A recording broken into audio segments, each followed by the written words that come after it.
Team Higher Off-Roading, car number 101 from College PES University.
There is a world where ideas know no limits. Some say it's freedom, some say it's confidence. That's the world of design.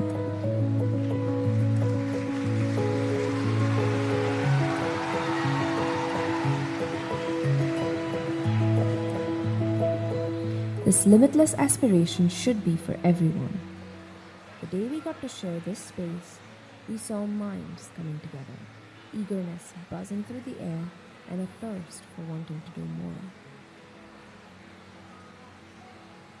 A moment where everything felt possible.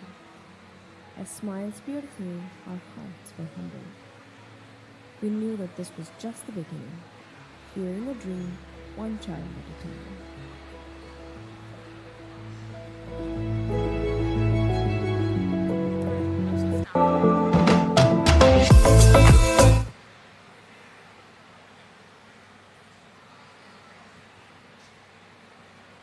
We're going to be starting in a couple of moments, so if everyone could please settle down.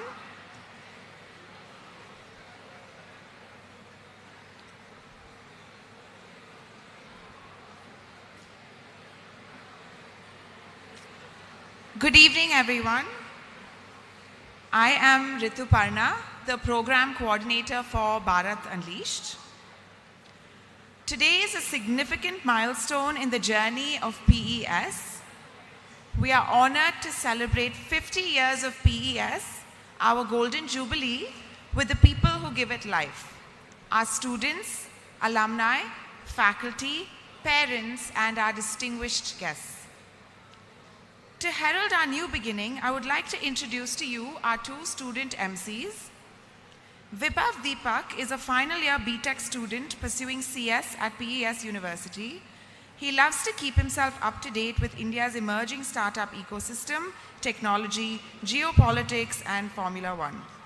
As the ex-president of the PES MUN Society, his team and he raised the standards of the Model United Nations conferences in India.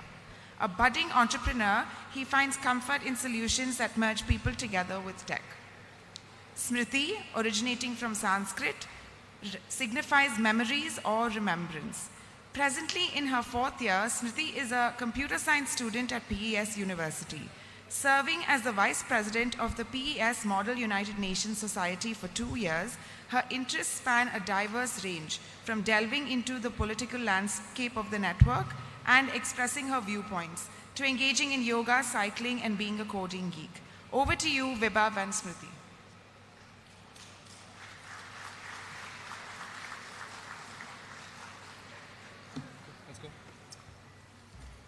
विविधता में एकता, Bharat spirit, unity in diversity. Good evening and welcome to the grand culmination of the Bharat Unleashed program here at PES University, Bengaluru on the August occasion of PES University's Golden Jubilee celebrations. At this juncture, I extend a very gracious and a warm welcome to our distinguished speakers, honored dignitaries, esteemed faculty members, and of course, my fellow students. Namaskara, I am Vibhav Deepak. And I am Smriti Shivkumar. Honored to stand before you today as anchors of this auspicious event that manifests the spirit of innovation and progress. Today, we pay tribute to the long-standing heritage of PES University, an institution that has shown as a testament to academic excellence for the past 50 years. The preceding days have steered our participants through a dynamic exploration of various topics, from the realms of disruptive innovation and the digital renaissance to a reflective traverse of Bharat, that is India, rediscovering its past to inform its future.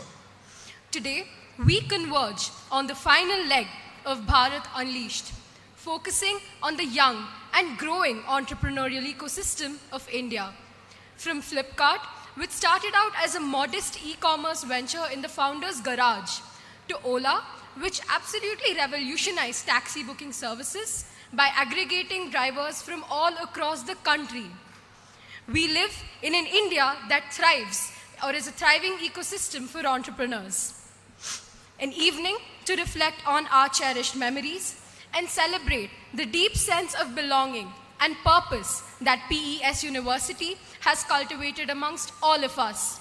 We welcome you to Bharat Unleashed, yesterday, today, and tomorrow.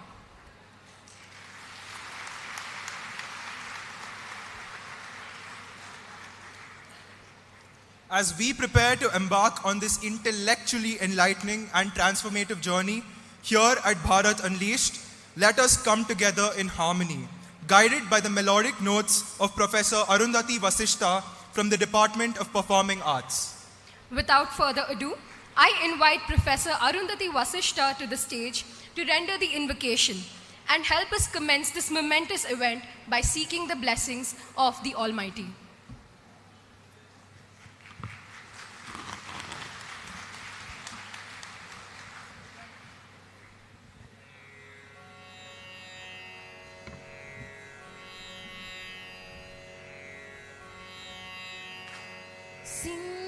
सिंधूरवदना कोडुवर सिंधूरवदना सिंधूरवदना कोडुवर सिंधूरवदना इंदुधरात्मज वंदिसुवेनुना इंदुधरात्मज वंदिसुवेनुना सिंधूरवदना कोडुवर सिंधूरवदना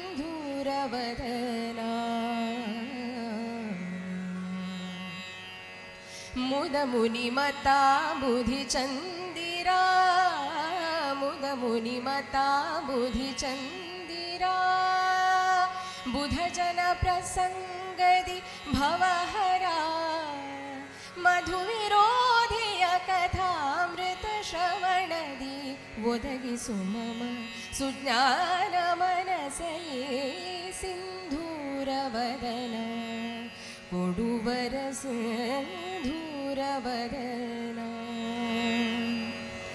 गिरिजय Kumar कृपाकरा गिरिजय Kumar कृपाकरा शरधिगे मनोहर कार्परा नरमृगेन्द्र चरणाम्बुज मधुकर करुणिसे मगे सिद्धियनु कार्यदये सिंधूरवदना कोडुवर सिंधूरवदना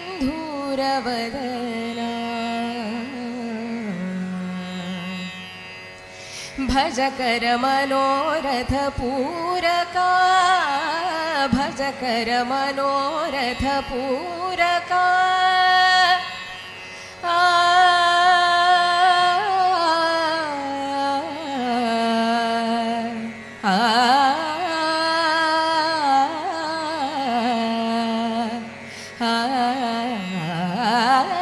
निजकर मनोरथ पूरका सुजनर भवा बुद्धि तारका विजय सारथिया भजनीय माडिसो वृजिन वारिधि कुंभव संभवा सिंधूरवदना कोडुवर सिंधूरवदना इंदुधरात्मज वंदिसुवेनुना इंदुधरात्मज वंदिसुवेनुना सिंधूरवदना कोडुवर सिंधूर सिंधूर सिंधूरवदना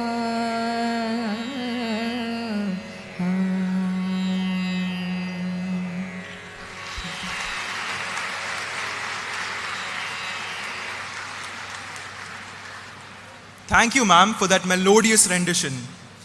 Graced by the sacred flow of Ma Ganga, serenaded by the melodic tunes of Lord Krishna carried by the very air we breathe, and bearing witness to the indomitable spirit reflected in the supreme sacrifices of visionary leaders like Bhagat Singh, Chandrasekhar Azad, and the great Veer Savarkar, Bharat stands tall today as a rich tapestry of history and culture.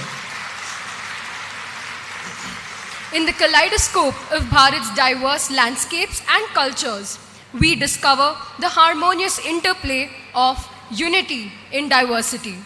Bharat Unleashed is not just a celebration of our past. It is a call to action for the present and a vision for the future. And so, to commence the proceedings of this evening and to deliver the welcome address, we now invite Professor D. Jawahar, Honorable Pro-Chancellor, PES University, and the CEO of PES Group of Institutions.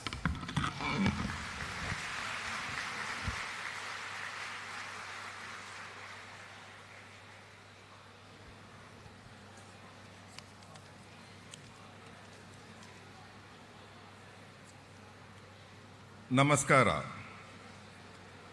On 11th October 1972, 25 years after India's independence, a 35-year-old young man strongly believed that true nation building could only happen through education and formally registered People's Education Society. That young man, our guiding light, as committed today, is my father, Dr. M.R. Doraiswamy, the founder of PES.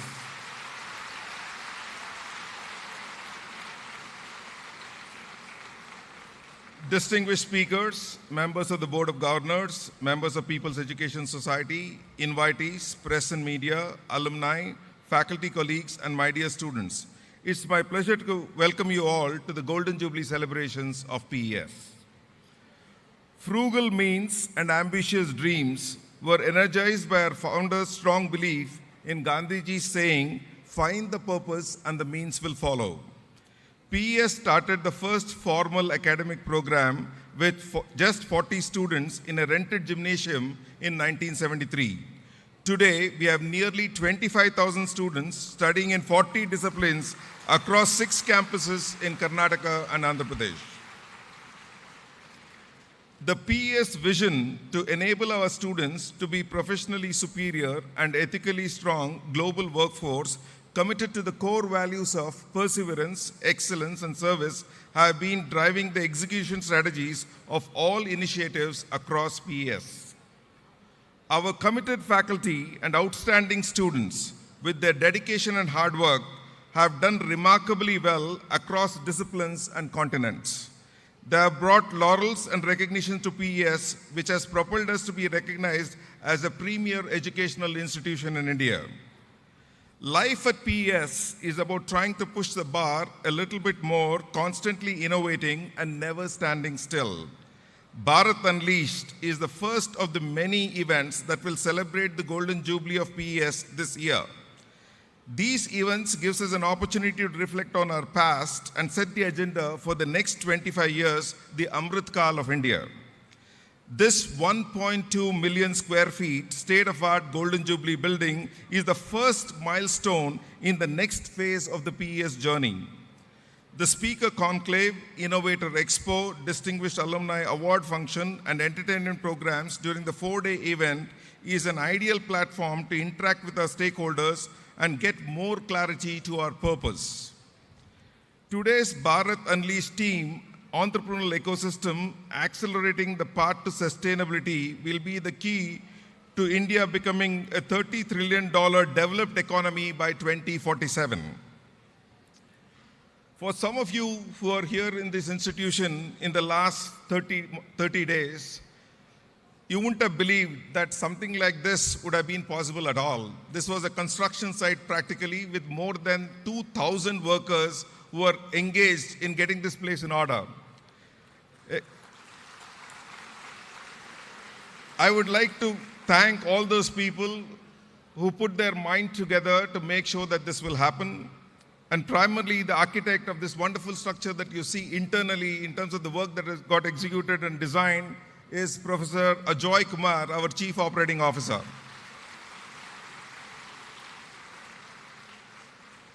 There are lots of designs that you have seen on campus which are going to be photo opportunities for you. All the design work could be credited to the design school of PES University, Professor Chitra and her team for the wonderful work that they have done. There are so many others who have contributed to making this happen, which I will conclude during the wrap-up session later. Thank you very much for the patient listening. On behalf of the management, staff and students of PES who have worked tirelessly to make our experience a memorable one, it's once again my pleasure to welcome you all to the Golden Jubilee celebrations of PES. Thank you.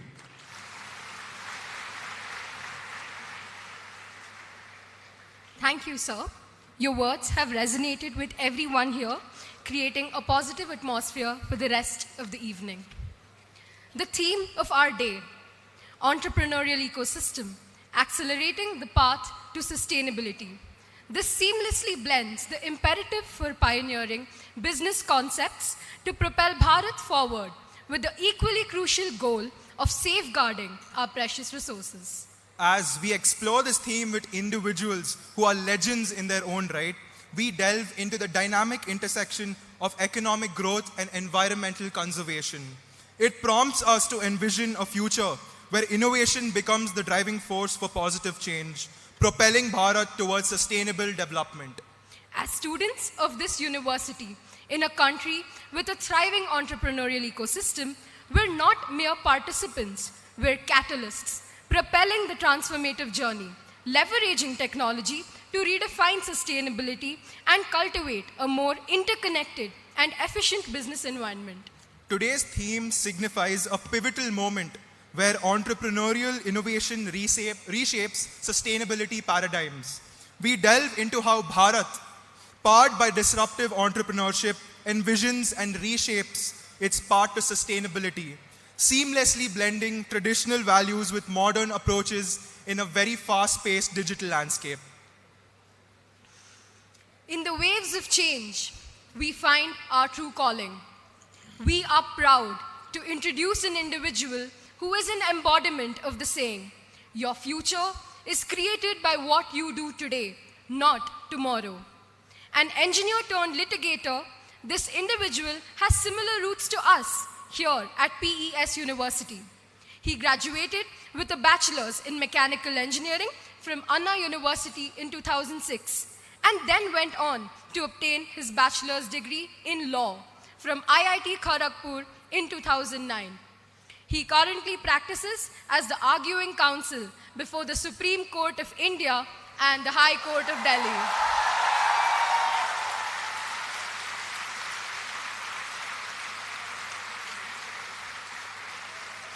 His articulate discourse possesses a unique power, captivating the young and impressionable, inquisitive minds of Bharat and facilitating a deeper understanding of the intricacies surrounding pressing issues.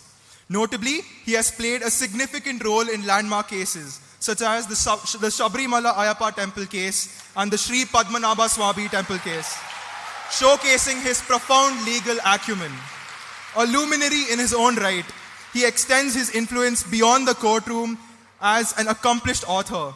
His literary prowess shines through in multiple best-selling books, most notably the Bharat trilogy and the insightful work of India that is Bharat, Coloniality, Civilization and Constitution. Please join me in welcoming the inaugural keynote speaker of this evening, a distinguished Bharatiya, Shri Sai Deepak Jayakumar.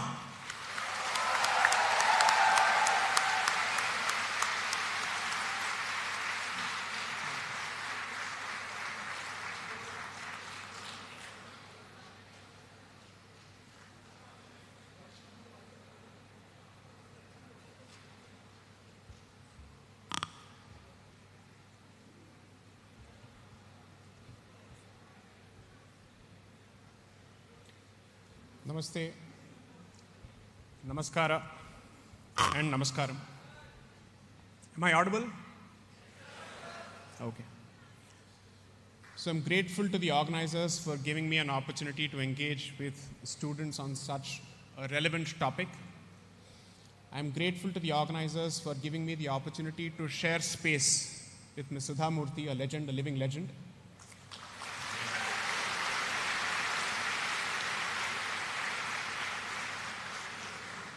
And perhaps I think she's the perfect embodiment of the balance between Bharatiyata and Indianness.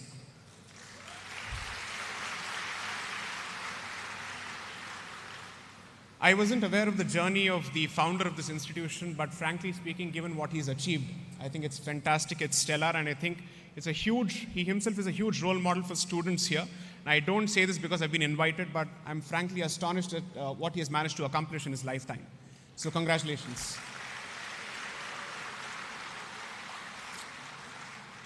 I think I've been given 20 minutes. Let me start with a small correction. As an intellectual property lawyer, one of the first things we are told is not to take credit for something that you're not. I am not a Rhodes Scholar, and fortunately so.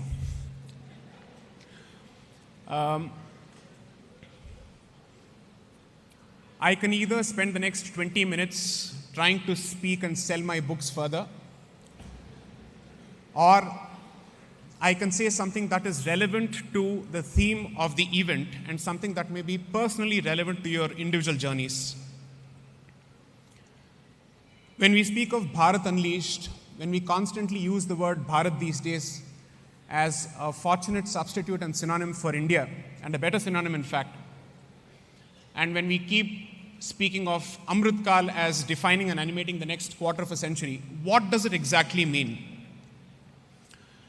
It's perhaps easy to spend a few vague generalities which sound great, but what does it really translate to personally for each of us? As a practicing litigator, one of the first things that I'm expected to ask, and as a former engineer, is what is the physical significance of a mathematical equation? What does it translate to? So what is the significance of all these words that are being thrown around? And why is this relevant to an educational institution of all the places? So on the way, I was just thinking of what is it that I must present to this audience. I could either present my personal journey and hold myself up as a role model, which I don't wish to because I'm far from it. Or I could present a broader template for you to work towards, a larger vision, which I think is what drives people who've been invited to this conclave, to this conference, including Mr. Jayashankar yesterday, Mr. Sanyal, and my dear friend Anand Ranganathan, who couldn't come here, fortunately for good reasons. He's been acquitted of the contempt case anyways.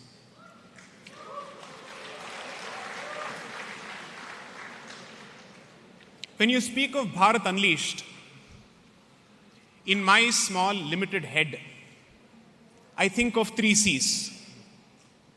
The first C being the master template or the background in which all of us trace our origins and identity, namely culture. The second C translates to consciousness, which has multiple ramifications. And the third C would be competence. So if I have to weave in each of these 3 C's for the purposes of a student, culturally inspired conscious competence is what I am looking at. Why is this crucial?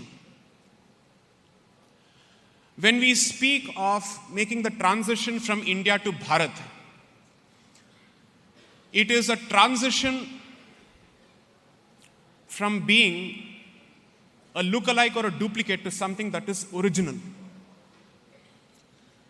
So this fundamental thrust of anybody who speaks of Bharat is originality in thought.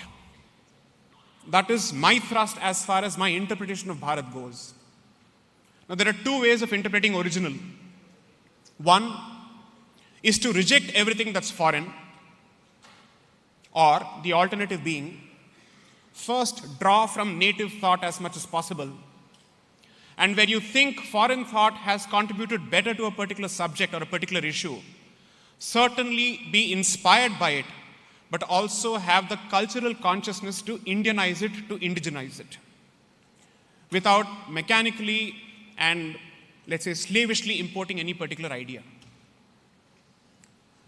The tragedy of the last 70 years of so-called independent Bharat's journey is not lack of talent, but lack of original thought, which is the fount of all confidence for any civilization, for any culture, and any society. So it's impossible for an individual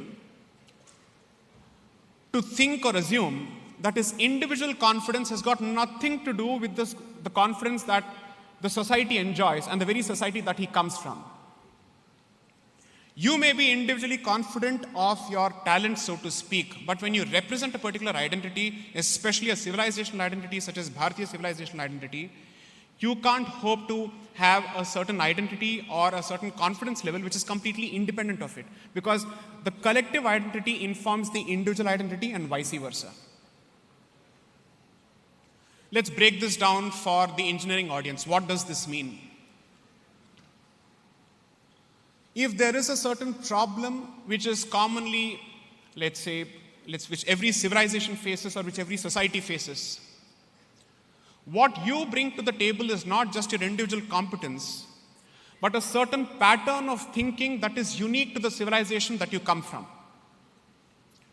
Which is one of the reasons I strongly believe that even individual competence is significantly inspired by the culture that you come from, which is why there's a Japanese way of thinking, there's a German way of thinking, there's a Swiss way of thinking, there's a Chinese way of thinking, there's an Israeli way of thinking. What is it that defines Bharatiya way of thinking is a question that we have not answered or even asked for the last 70 years. So if I have to look at the next 25 years, what is it that this journey must represent? What does it present to us as an opportunity in this historical time window? And because I'm in an educational institution, I have to make this statement. It is a re-education and a rediscovery and a reawakening of culture, consciousness, and competence, all three. The model of development that we currently subscribe to separates growth and sustainability, separates society and environment, which is one of the reasons that after having destroyed nature and civilization for at least 100 to 200 years, ever since the advent of the Industrial Revolution, the Renaissance and whatnot, suddenly the West has woken up to the concept of sustainable development, something that native indigenous cultures and Eastern cultures have always been familiar with. So today, a culture such as Bharat, whose faith system revolves around nature, chooses to treat sustainable development as a separate topic altogether without connecting it with the question of growth and development. It doesn't reflect originality. It reflects the same slavish mechanical aping and imitation of the West. I see from the questions that have been given to me, one of the questions is, how do we get rid of colonial influences? Let me answer that question as part of my opening dialogue here. I don't think any of us should be looking at freeing ourselves from colonial influences. That is a display of irrational xenophobia.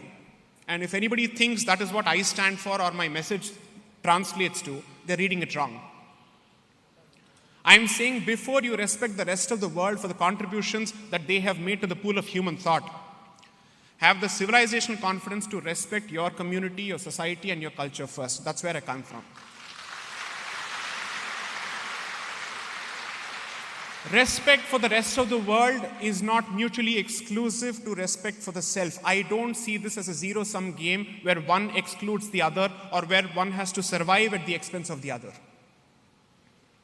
The way of the future is going to be more interdependence and more collaboration, but without losing what is unique to you, without forgetting where you come from. This is especially true in the world of science because there is a certain glamour that is associated with the technological advancement of the West, that it's easy for people who come from this part of the world to forget their roots or even look down upon their roots simply because the last 500 years or let's say 300 years of history has not been particularly kind to us. And therefore, I have only 3 or 4 suggestions to offer to the members of this audience in the hope that this would create a multiplier effect when they go out of this room. 1, your identity needs to strike a balance between who you are as an individual and the society that you come from. Both of them must inform your entire identity. Neither is complete in itself.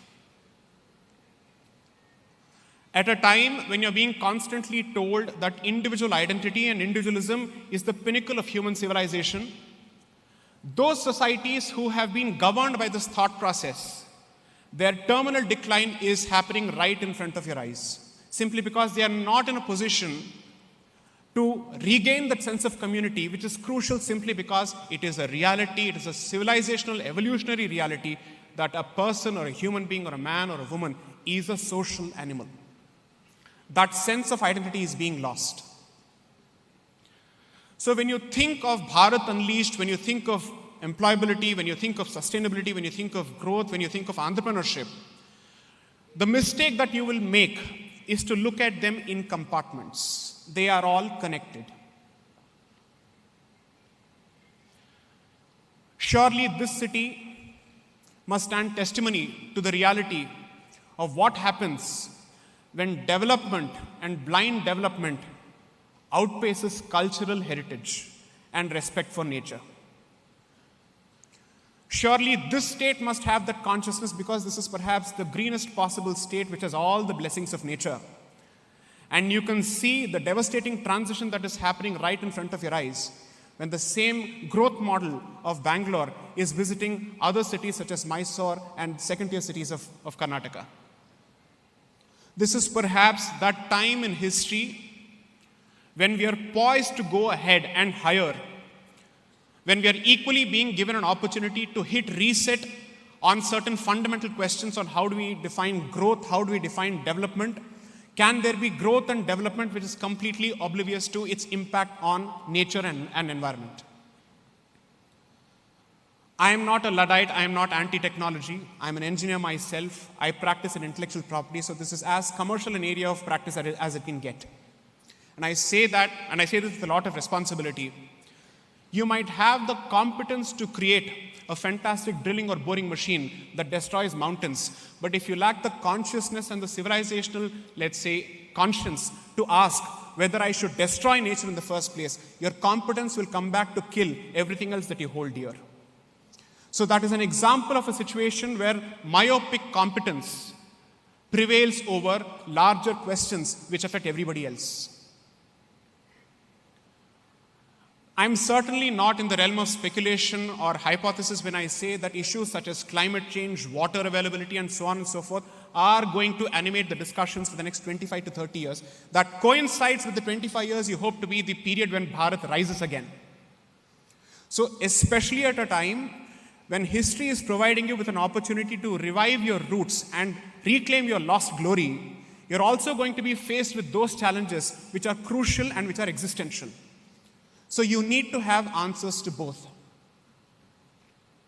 So my only suggestion is, it's easy to perhaps draw certain myopic, short-sighted lessons from YouTube reels and shorts which constantly float and create a personality cult around any individual. But no individual is bigger than the cause, and no individual is bigger than the society, no individual is bigger than the larger community. Competence can sometimes lead to a situation where your individual ego pushes you to the point of oblivion where you don't even know what is it that you're doing, where you're on such an ego high because you think you're so good at something that you don't realize the consequences of your actions on others. The story of development of the last 500 years is exactly that, where individual ego and human supremacism has come at the expense of environment. There is absolutely no respect for non-human beings in the current model of growth and development. I say this as a dog lover, as an animal lover. I say this as someone who equally believes that crackers must be burst on Diwali, but with responsibility.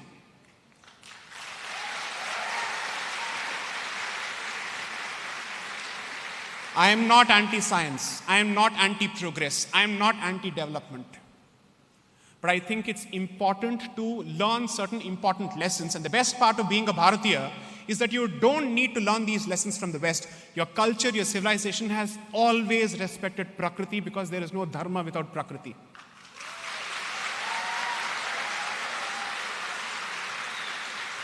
I have 4.5 minutes left. I'll just take some time to share an experience that I recently had. In August of this year, I had the good fortune of being in the Sannidhi of the Sringeri Acharyas.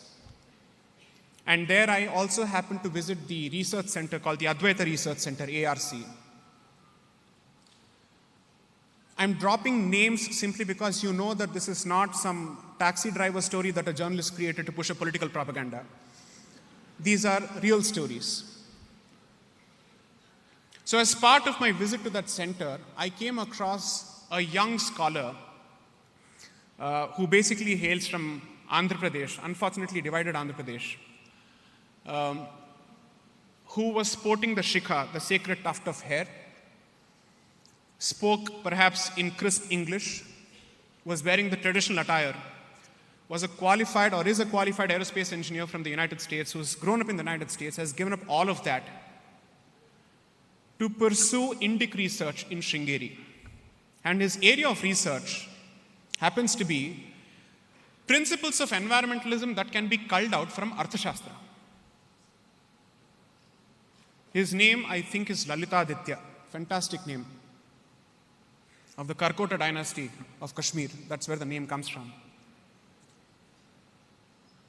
So this gentleman was looking at principles of environmentalism from Arthashastra, where Chanakya or Kautilya or Vishnugupta is specifying how do you use environment or a forest for military purposes, for espionage, for dharmic purposes, for environmental purposes, and for commercial purposes.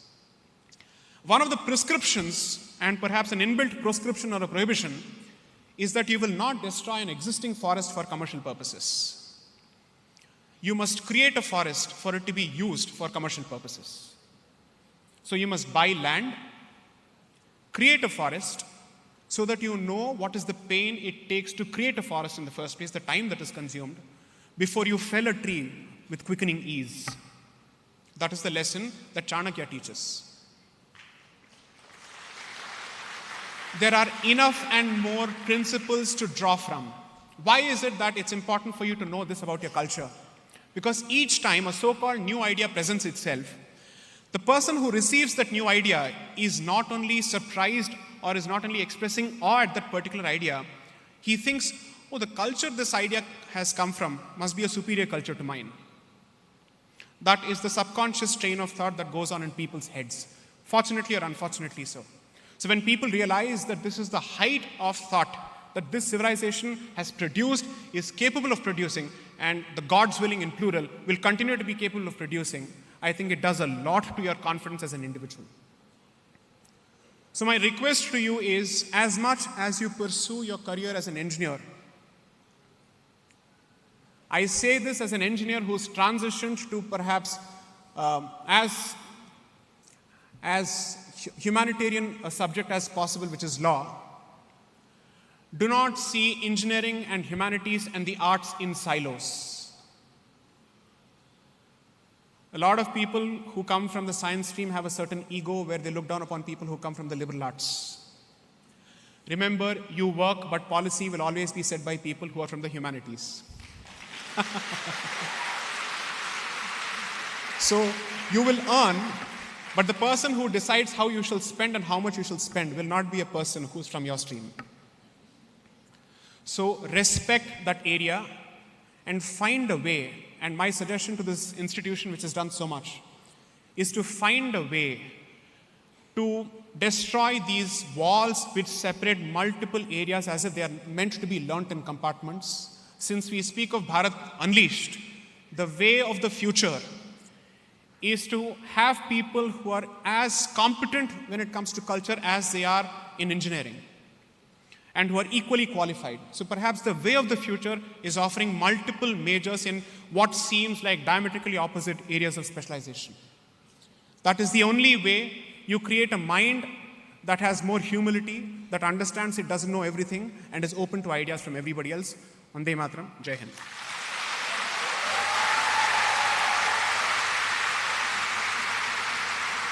Thank you, sir. We would like to request you to stay back for the question and answer session. Now, let's dive into the exciting part we've all been waiting for. We have some questions from the students of PES University. So, the first question, how can the Uniform Civil Code framework be adapted to accommodate India's diverse socio-legal landscape? You can't hope to speak of diversity with uniform being present in the word.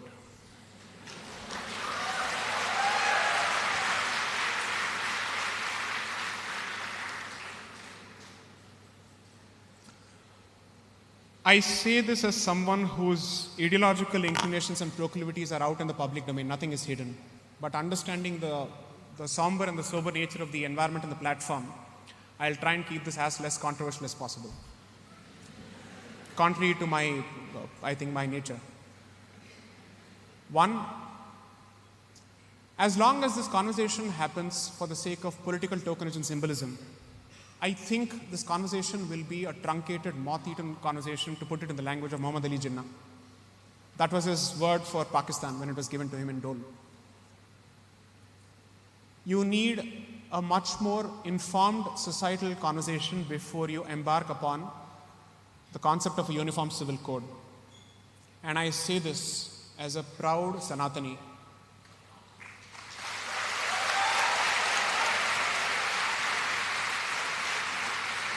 So that my allegiance to my community and my civilization is certainly not called into question. In the interest of preserving the inherent organic diversity of the Sanatani civilization, it is much more incumbent upon the adherents of the civilization and its faith systems to ask serious questions on what is the meaning of a uniform civil code, what is it meant to achieve, and if there are other ways of achieving what it is meant to achieve, why do we need a uniform civil code? Because when you present something as a solution, the first thing that an engineer is supposed to ask is, are there no alternative solutions? That's what I would ask. So don't buy anything lock, stock and barrel just because it's being presented as a vision statement for anybody. Take a step back. The assumption is that members of this audience belong to that thinking section of the society that will not vote for a bottle of alcohol or a packet of biryani. So take a step back, ask some serious questions, ask the fundamental question, what is the impact of a particular solution that's being proposed on me, my society, and generations of practices that we have preserved and we have died and fought to preserve? That's a question that we must ask. Yes. Thank you for your response, sir. The next question, from the Shabarimala judgment to the verdict on same-sex marriages, how do we balance the social and cultural sensitivity of India while dealing with such cases? There appears to be an assumption in the question that there is something common across each of those issues. Every issue is different. But perhaps what is common is the assumption in each of those issues that an individual's ego and arrogance must prevail over an institution. When someone says, I don't care for the practices of an institution, I don't care for the faith system and the sentiments associated with the institution, which have been followed for generations and millennia, and my individual right must prevail over that. It's a textbook example of the point I was making 15 minutes ago. Coming to the question of same-sex marriage, I've said this very clearly.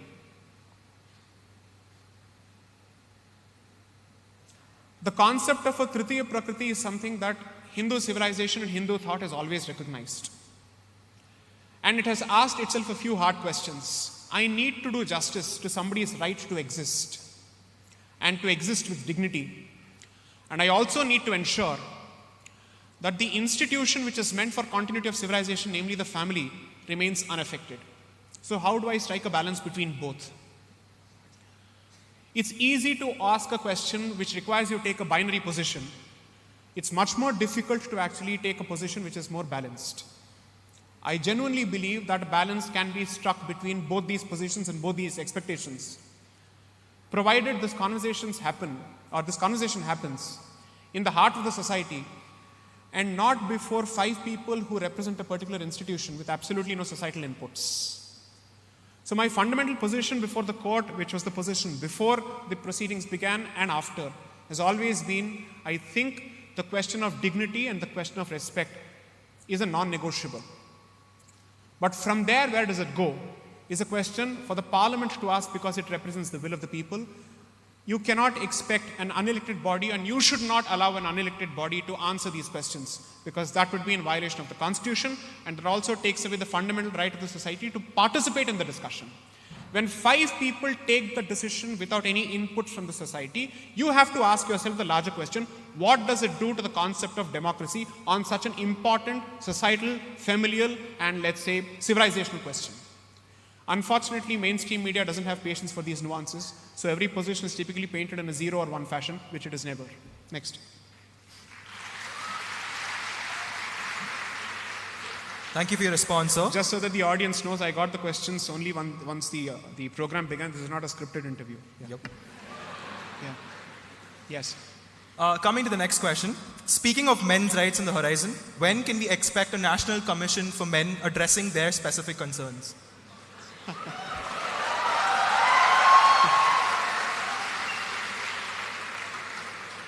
Wonderfully mischievous question, which is meant to break my resolve to not make this controversial.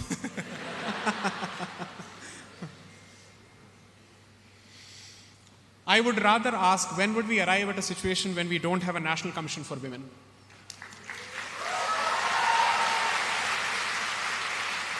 That question is not rhetorical, it is not misogynistic. I'm asking, when do we arrive at a situation when the need for a special commission to protect the rights of a particular gender is made useless? When do we arrive at that? That perhaps is the larger question. Otherwise, and I think it's very important that I answer the question slightly differently also.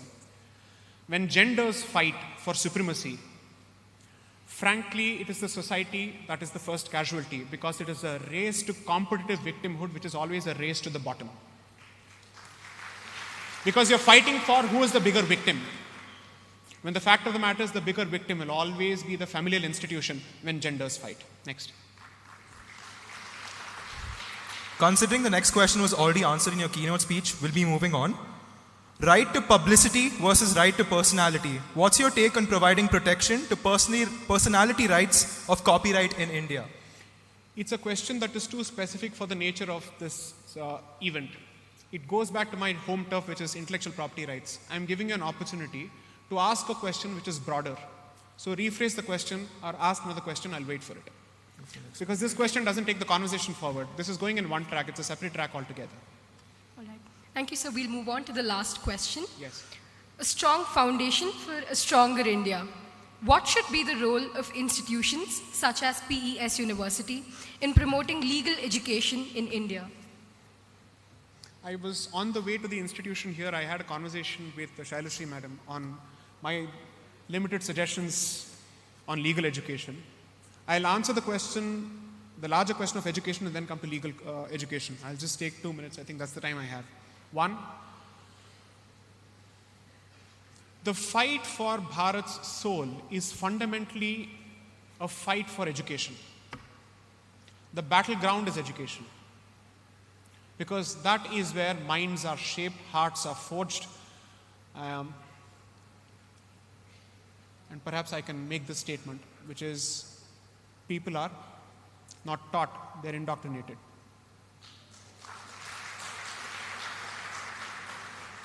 So the fight on the so-called Indic Renaissance, or whatever we call it, is all about the right to teach truth and facts based on material, which is not meant to paint a jingoistic picture of the civilization, but at the very least, not a self-loathing, denigrating picture of the civilization.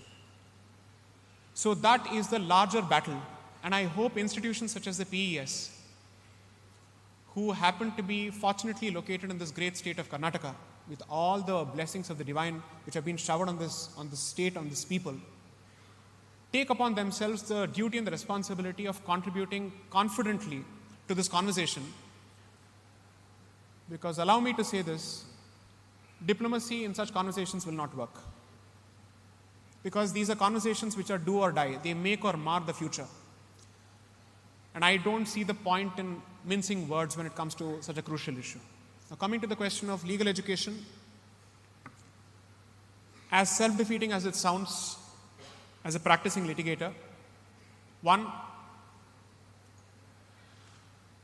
a country which is interested in becoming one of the world's foremost economies must produce more people who make than more people who talk. So, produce lawyers, for sure.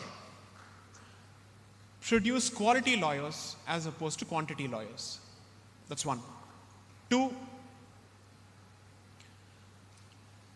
I think legal education in this country needs a serious overhaul. And one of my criticisms of the NEP was that there was absolutely no thought or energy spent in Bharatiyizing Indian legal education.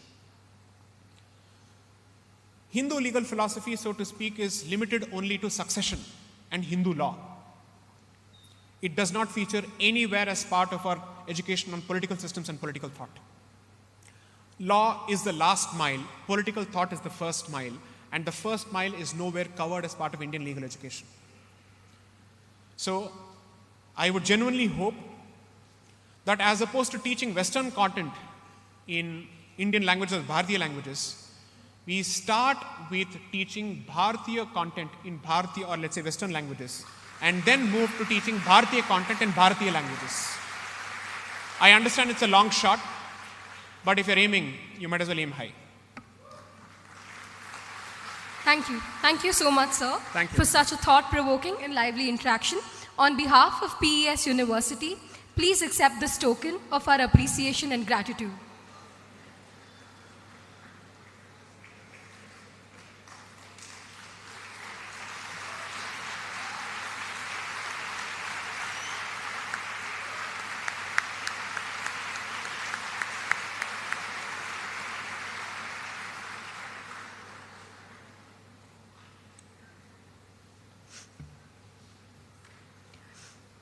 We would now like to introduce two remarkable individuals to share their insights and enrich our dialogue on the entrepreneurial ecosystem through the Speakers Conclave on Day 4 of Bharat Unleashed. When was the last time we wrote a letter to someone we care about? Or sat with our elders and heard all of the fascinating stories they have to share? When anything we wish to say or read can now be effortlessly conveyed through technology, the art of storytelling has evolved. We now introduce someone who thinks that the world needs to know more of the best stories in Bharat, woven into a delicate fabric of rich narratives. A master storyteller who encourages people to tell stories, dream big, and then helps transform their dreams into reality. A staunch advocate of women at work, she is a gold medalist in undergraduate mathematics at Osmania University and was listed in Forbes' Women to Watch in Asia. Passionate about hosting events and interviewing achievers, she returned to Bharat after 2 decades in the United States to showcase Bharat's narratives globally. Through her platform at Inc., she amplifies Bharat's best, recognizing the need to translate stories into tangible impact. Presenting to you the second keynote speaker of this evening, Ms. Lakshmi Praturi.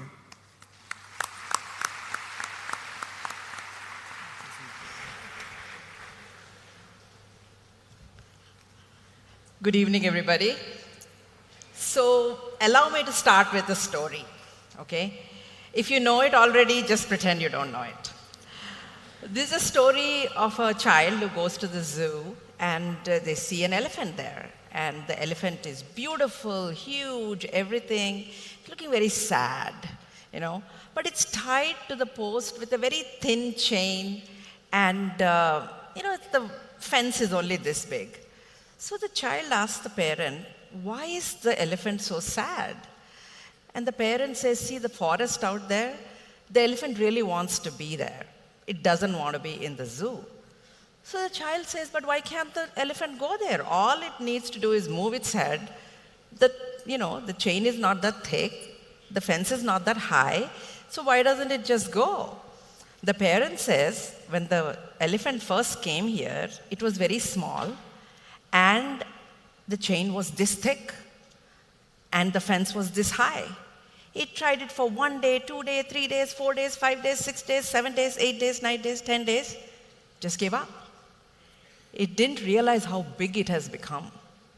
It didn't realize what it has in its own capacity. So it's looking forlongingly at this place, not knowing how big it has become. So for me, the reason to come back to India was that I felt India was that elephant. We have not realized what we have become. And the youth that I have here, as part of a philanthropic organization I worked here, I traveled the length and breadth of India in year 2000. Actually, that's when I met Jawahar for the first time. And I was amazed at the innovation I was seeing everywhere. I was amazed at the people I was meeting everywhere. But I'm not hearing these stories in America. The stories I hear there are, oh, they're taking our jobs, it's a poor country, please let's give them money, etc. But we are not talking about what we have become. For that, we need to learn how to tell our stories. So that's become my passion as to how to find amazing people and get them to tell their stories. So for us, when we find great people, we have an Inc. fellow, Manvendra Singh Shekhawat, who's developing 500 acres of land outside Jaipur and creating a new city from scratch. He's already planted 300,000 trees, and he says, I will decide how much water is there and then decide how many people it will support, not the other way around. And he's willing to put his money where his mouth is. Okay? And we have someone like an Ankit who takes temple waste flowers and creating vegan leather out of it. And we have someone, Sushant Patnaik, I think he's here, who showed us 10 years ago as a 16-year-old or 17-year-old a wheelchair that moves on breath. And these are innovators who are doing amazing things. And today he's developing an alternate way to develop batteries. I mean, we have it here. We have it in India. How do we tell our stories? That's really my passion. And to do that, I think we need to show up a certain way. And so I think Mr. Sai was talking about 3 C's. I think since we are talking to students, we all come up with some formula or the other. So I thought I'll do 3 R's. I'm from Hyderabad, so RRR is like a,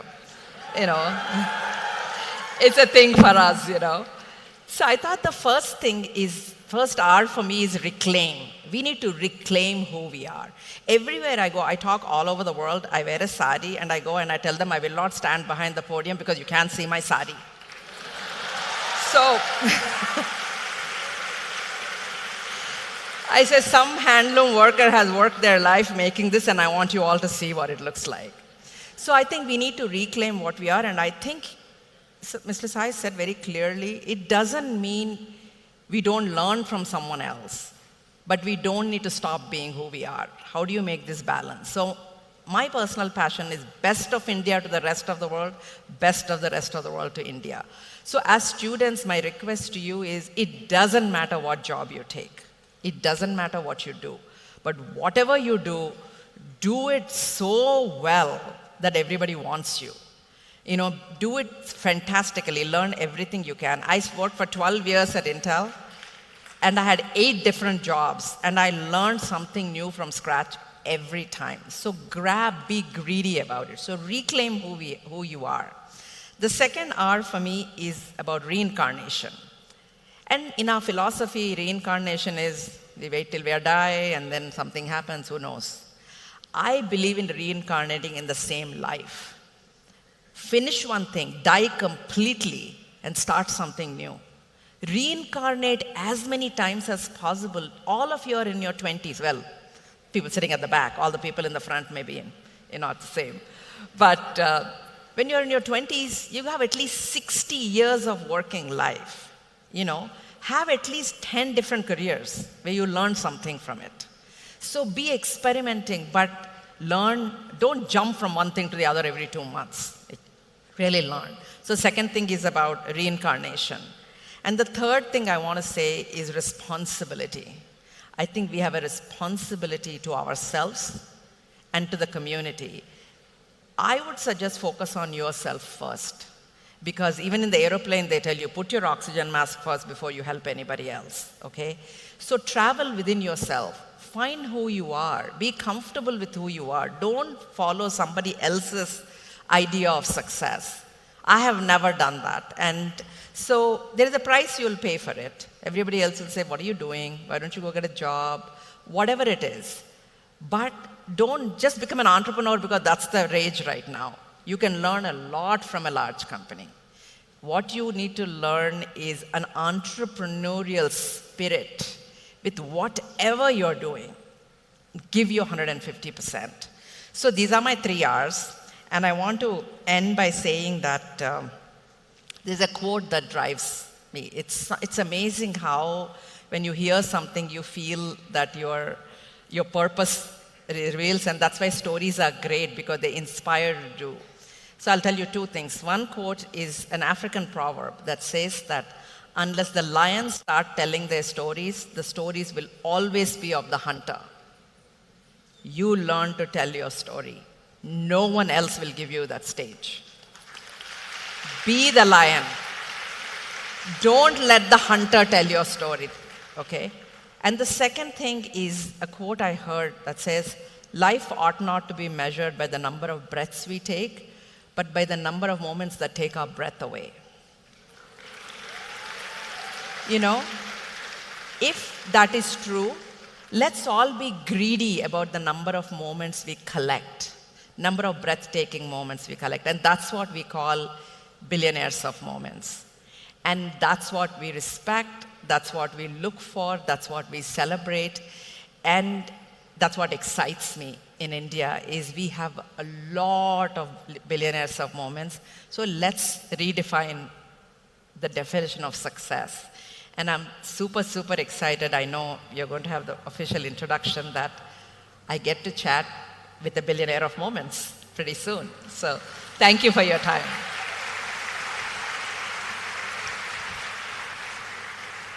Thank you, ma'am, for that enriching talk.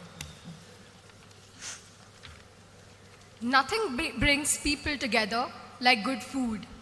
One of Bengaluru's personal favorites is the masala dosa and rava vada we get at Vidyarthi Bhavan. We are humbled to now introduce someone who shares the same love as millions of us do. Her stories, which transcend generations.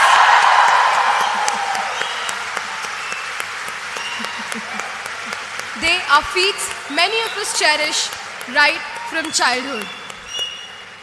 She is not just an author, but also a philanthropist with a deep commitment to education. Ever heard of a 10,000 rupee investment that turned into billions of dollars? Wall Street can only dream of such returns. Her journey echoes with that of Infosys, symbolizing the power of vision and action, exemplified by the quote, "Vision without action is merely a dream. Action without vision is merely passing time. But vision and action together can change the world." This remarkable individual is none other than Dr. Sudha Murty, founder, Infosys Foundation, and chairperson, Murty Trust. Namaskara and a very warm welcome to you, ma'am. I now request you to join Lakshmi Praturi, ma'am, on stage for a delightful question-answer session.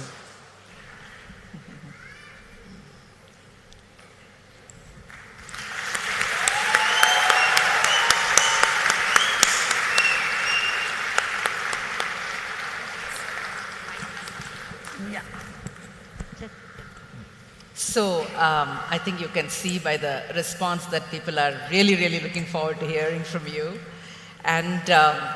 And one of the things is that you write a lot. I mean, first of all, I love your writing, and I've learned, had many fun moments reading it, especially when I read about somebody who comes to your office and says they know Sudha Murty and you better sign their papers and stuff like that, not knowing you are Sudha Murty.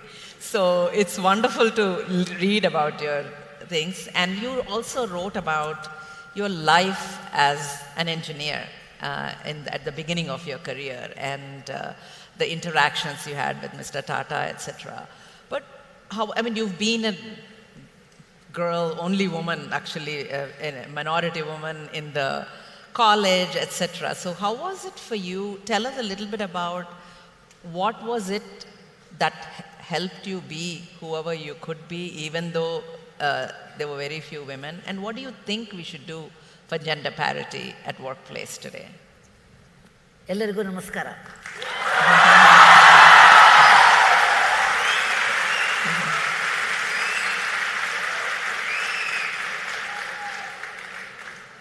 Good evening to everyone. Well, I'm like a dinosaur, I feel now. I'm 73 years old, almost 74 years old. I did my engineering in 1968. Maybe your parents were also not born, I think. That. It was extremely unusual thing because I come from a small town known as Jubilee. Okay? And I liked applied science, and I said I will do engineering. It was like a bomb exploded at home that however a girl can think of doing engineering, it is unheard. But I always believed in few things. Number one, as long as legally, ethically you are right, you should not get scared. That's what I always believe. And that is probably the reason throughout my life I use the same principle, that as long as the intentions are good and you are ready for the hard work, you should not get scared. I have done it 4 or 5 times in my life. One is applying to engineering college. Second time writing to J.R.D. Tata that why there should be a gender disparity when 50% of the population are female and you say lady students need not apply. The same idea that as long as legally, ethically right, I must question. The same thing when we started Infosys, I asked Mr. Murty, what is the reason why you want to start Infosys? And is it legally, ethically the right way to earn proper money? I do it in foundation the same way, because like Sai Deepak, a trained engineer, turned into social work. People said, why did you do engineering? You could not have even studied, but you could have done in social work. It is not that. Social work is a kind of a science, a philanthropy, compassion, and also a kind of engineering. So every time in my life I ask this question, Bahujana hitaya, Bahujana sukhaya. If my work can help many people, as long as it's legally, ethically good, then I will do that. Yeah. And that is the motto. Yeah. And I think there is, I mean, you talk also about how in your household, your sisters, all of you were raised equally. I mean, there's a lot of support in the system around you also to become what you have become. And now you're fighting you're fighting is not the right word, you're addressing social issues, etc. And with the philanthropic activities, first of all, it's a huge sea of problems we have out there, right? So you can very easily think, oh my God, what little thing I can do, how will it change? Or you can say, whatever change I can, that's great. So what is your philosophy actually, and how do you work so the discrepancy between the haves and have-nots comes down with the work that you're doing to the best of your capability? Well, every country has their own set of problems. In our country, we have our own set of problems. Now, how will you solve? Number one, you can sit and blame the government, blame people, blame everybody. You don't get anything out of it. Second thing, write a check. It helps. I don't say it doesn't help. But most important thing is you have to work with the people, grassroots level. When you work with grassroots level, you realize their problem. You know, my concept of India was so different.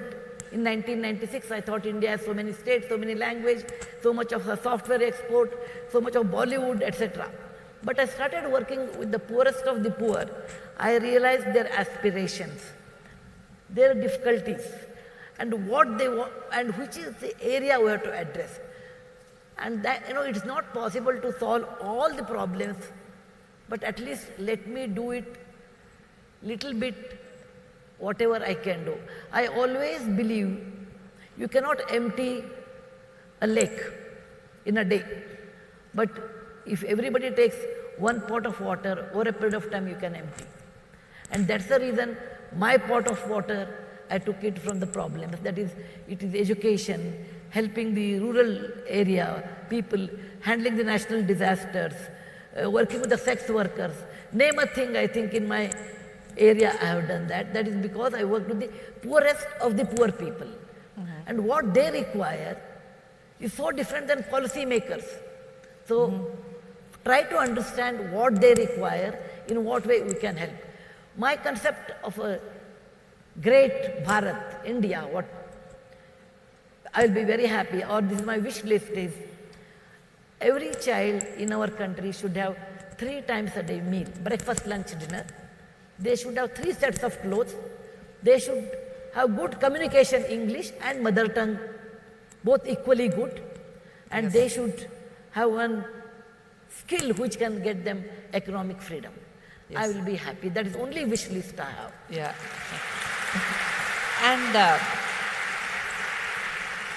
And I must, congratulate you, because I think you changed a lot also to work with the sex workers. You write about how when you first went to them, you were dressed differently, but you had to also change how you approached the problems to solve them. Yeah, I have changed in the last 27 years in different ways. For example, I never, what you see me today, I was not like that 25, 28 or 30 years back. When I started working with sex workers, first time they threw chappals at me. I was wearing a pair of jeans and a t-shirt and I had bobbed hair. So they threw chappals at me.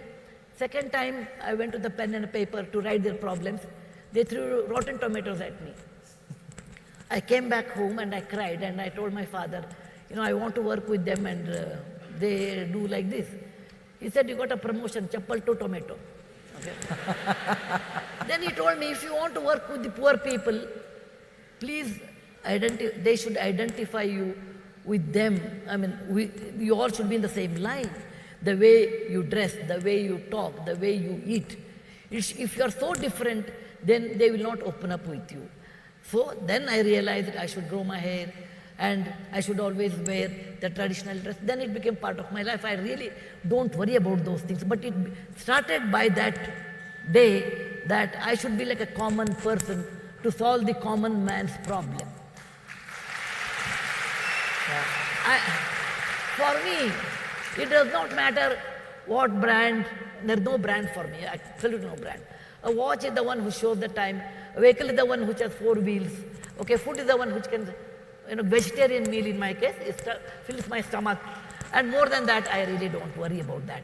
But when I started working with the sex workers, I realized their whole world is so different. Yeah. And it took several years for me to understand. And my way of thinking changed. It is not, if I would not have done foundation work, the small things will worry you. Today's flight is delayed, what I should do. Oh, I didn't get a business class ticket, what I will do. My this sari is worn 10 times, what I should wear next time. Nothing bothers me, because the kind of difficulties they face every day, with the disease, with the society, with the children, with the system. These are not difficulties at all. They made me to realize what my country is, what my fellow brothers and sisters are suffering, and what is my role to help them. That made me so much understanding of human nature, so much simple in life that God, you have given me so much in life. I should never even bother about that. I should help others. There's a saying in Kannada, Enu bedali deva, ninna balige bandu, Ninitta Saubhagya Nibidavagado. Oh God, what can I ask you more? Whatever you have given, it's more than that. My plate is full with that. Let me do it to someone. I pass this life only once. Yeah. Okay? If I can show compassion, if I can help someone else, let me do it now, because I don't believe in rebirth. I don't believe in what happens later after I die. I really don't know all those things. I only know I pass this life only once. Let me be a normal human being and help others. That's all. Yeah. You know, you've been an engineer, you've been a teacher, you've been social work, you write. Social work is you're out there with people all the time. Writing is a very alone, profession. So how do you travel between all these careers? And is it important for you to have that alone time before you get out there? You need to do both. Just where do you find at home? Tell us about how you navigate so many different avatars. It's not difficult, actually. I will tell you, I used to write as a student. So writing is nothing to do with my position, because I'm basically an author.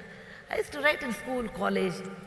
But Infosys Foundation gave me a big canvas. I meet politicians, I meet film stars, I meet prostitutes, I meet rich people, I meet poor people, I meet people in high positions. So my canvas is very large.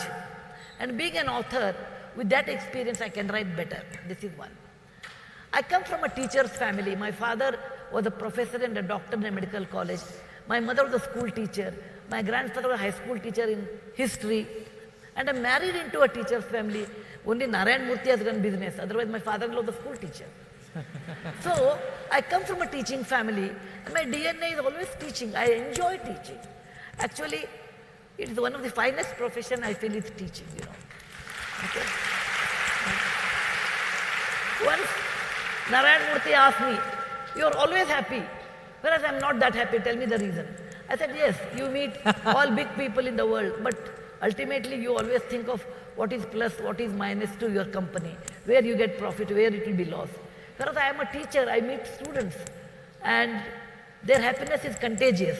So I'm always young at heart, and teachers are always young at heart. So I like teaching." Any of you who read her books know that she will teach anyone, including young people sitting next to her on a plane, something or the other. So, also one more thing about this, now we are talking about,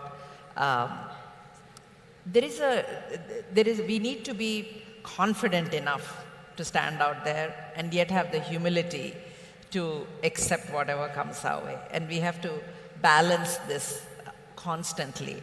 So how do you propose, at least for a young generation, how should we go about balancing both the things? Because in your position, I mean, I read a very funny thing of she's standing in a business class line and a woman standing next to her says, "I think you're in the wrong line." And there's a whole fun episode that follows from that.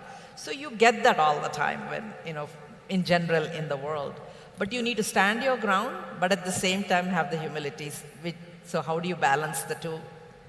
I want to tell young generation, of course, academic excellence is very important. I myself got a first rank, so I will never say it is less. It is important, academic excellence, but that is not all in life. Suppose you get, instead of 99, you get 98. Don't think it's the end of your life. You get 97, end of your life, no. Try to do your level best. Try to do your level best. Because academic excellence is one of the skills. Along with that, you have to learn many things which is not taught in the syllabus. Number one, confidence. You should have confidence in life. What is this confidence? Can you buy it in the market? Will it come with the first rank? Will it come with your good looks? None of them. How you get confident is, number one, you should know what are your plus, you should know what are your minus. There is nobody is perfect. Suppose you have some X, this is plus, this is minus. Plus you don't worry. Minus you should go on reducing. Second, if you do not know, you should say, "Look, I do not know, I will learn." As a teacher, I taught computer science for 10, 12 years in Christ University. Whenever I do not know, I never posed anything to my students saying that, oh, I know this one. I said, look, I do not know this answer. I'll get back to you tomorrow. Better to be honest. Third one, you should always think positive way. And in case you lose something in life, every time you can't win. I told all my students, if you lose something in life, don't sit and cry, get up and walk. People who walk, they only fall. And you get up and walk. Ships are safest in the harbor, but they are not meant to be there. In life, failures are needed. They make you much more human. But don't fail the same subject many times, only once. Different failures are. Repeated success makes a person arrogant. Repeated failure makes a person diffident. A good amount of success, a certain amount of failures are essential in life. And you should say, let go. Allow to accept it and tell, so what, I have lost the battle, but I will win the war. Yeah.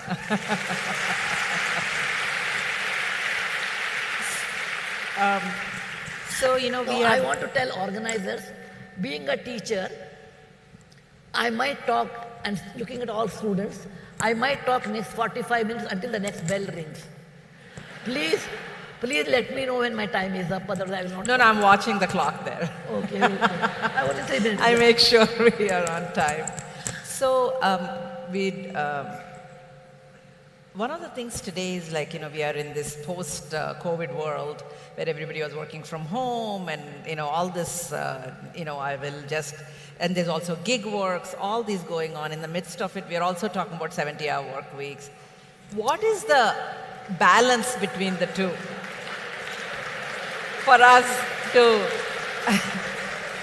have a harmonious existence? She wants to ask the question to Narayan Murthy.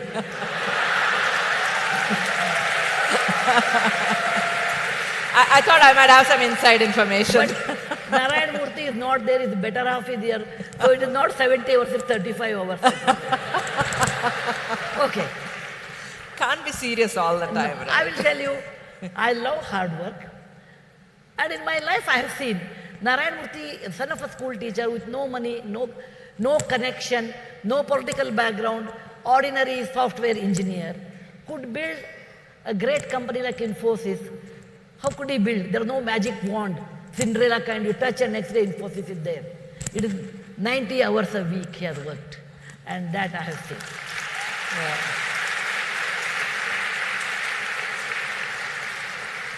That does not mean you can't spend time with your family. If the quality time with the family is important than quantity time. And again, men and women who are going to be entrepreneurs, I want to tell, if you want to achieve something in life, nothing is free in life except mother's love. You have to work very hard. You have to work hard. There is no shortcut. And you can always spend good time with your husband while working also. Kitchen you can work together. Working, spending time together does not mean to a restaurant. I worked good time. No, I talked to Mr. Murthy when we were working in kitchen. He was a better cook than me. So I'll give him all the ingredients, cut vegetables, this, everything. And he will cook, I'll add. Masala he will add. Salt he will add. But other things I will do. You can spend time with your partner with a happy mind wherever you are and still you can work. This is my theory. So, my last question to you is about, we were talking about gender parity a lot today, and you have both taken turns in your careers, so to speak. And when he was working these 90-hour weeks, obviously you also could work 90-hour weeks, and you said, okay, I'm going to step back. Now you are out there, everywhere, etc. So what is important in a relationship? How to do that give and take? Because otherwise you could get into a competition of why are you doing that? Why can't I do that, etc. So, and how does it feel for you to say, being the gold medalist, being the topper, to say, okay, I will slow down a little bit now? Well, husband and wife is a team. It is not like, what is the opposite of day? Night. What is the opposite of black? White. What is the opposite to a man? Not woman. Together, they are not opposite to each other. Gender may be different, but ultimately, husband and wife together make a team. And you have to make some adjustment when he is working. He has to make some adjustment when you are working. Then only it works. Behind every successful woman, this is my proverb, okay? Behind every successful woman, there's an understanding man.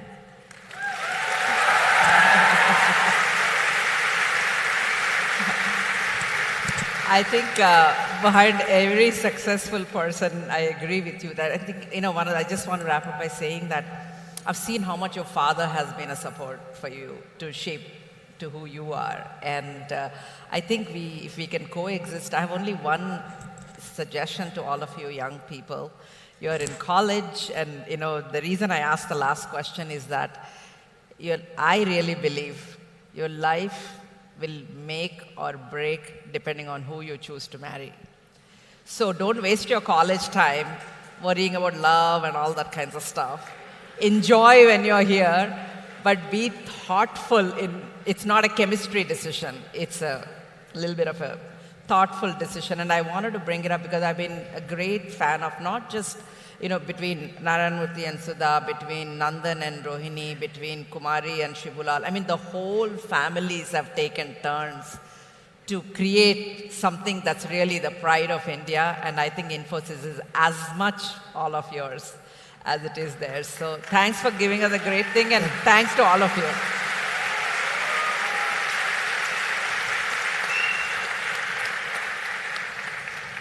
Students, I want to tell you something which is not in the question answer, but teachers are always, they talk more. Women talk more. Mothers talk more. I'm all three, aha. You are entering into a new world. It's a new battle. Don't get scared. But you should know the rules outside world. You should have good work ethics. You should work very hard. You should not go on comparing with anybody. I will do myself, I will do my level best. And you should have a skill in this real world. It is not because you are somebody's wife, husband, daughter, son. You may get a job, you may not get a job, but you will never rise with that. Why Krishna is appreciated in the whole Mahabharata? Na Rukmini Vallabhaha, na Vasudeva Sutaha, na Devaki Putraha, na Yashoda Nandanaha, na Aniruddha Pitaha, Krishnaha, Swayam Krishnaha. Not because he was son of Vasudeva and Devaki. Not he was the husband of Rukmini, not because he was the son of Yashoda.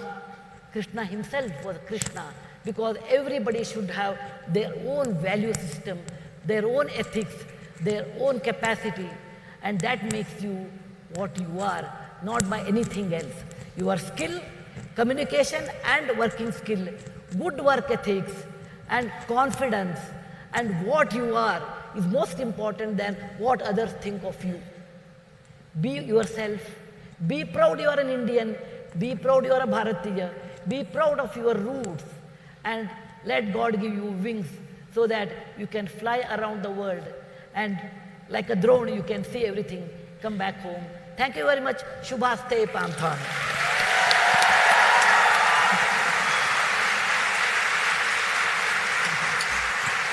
Great. Thank you, ma'am, for such a heartwarming interaction. To express our heartfelt gratitude, please accept this token of our appreciation. Thank you. Thanks. What is this?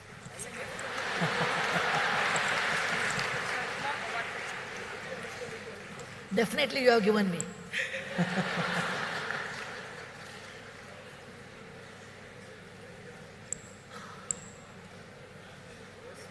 Okay.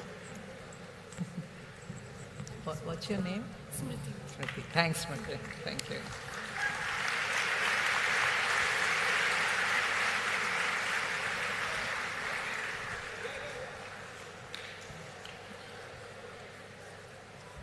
Okay, thank you. Thank you.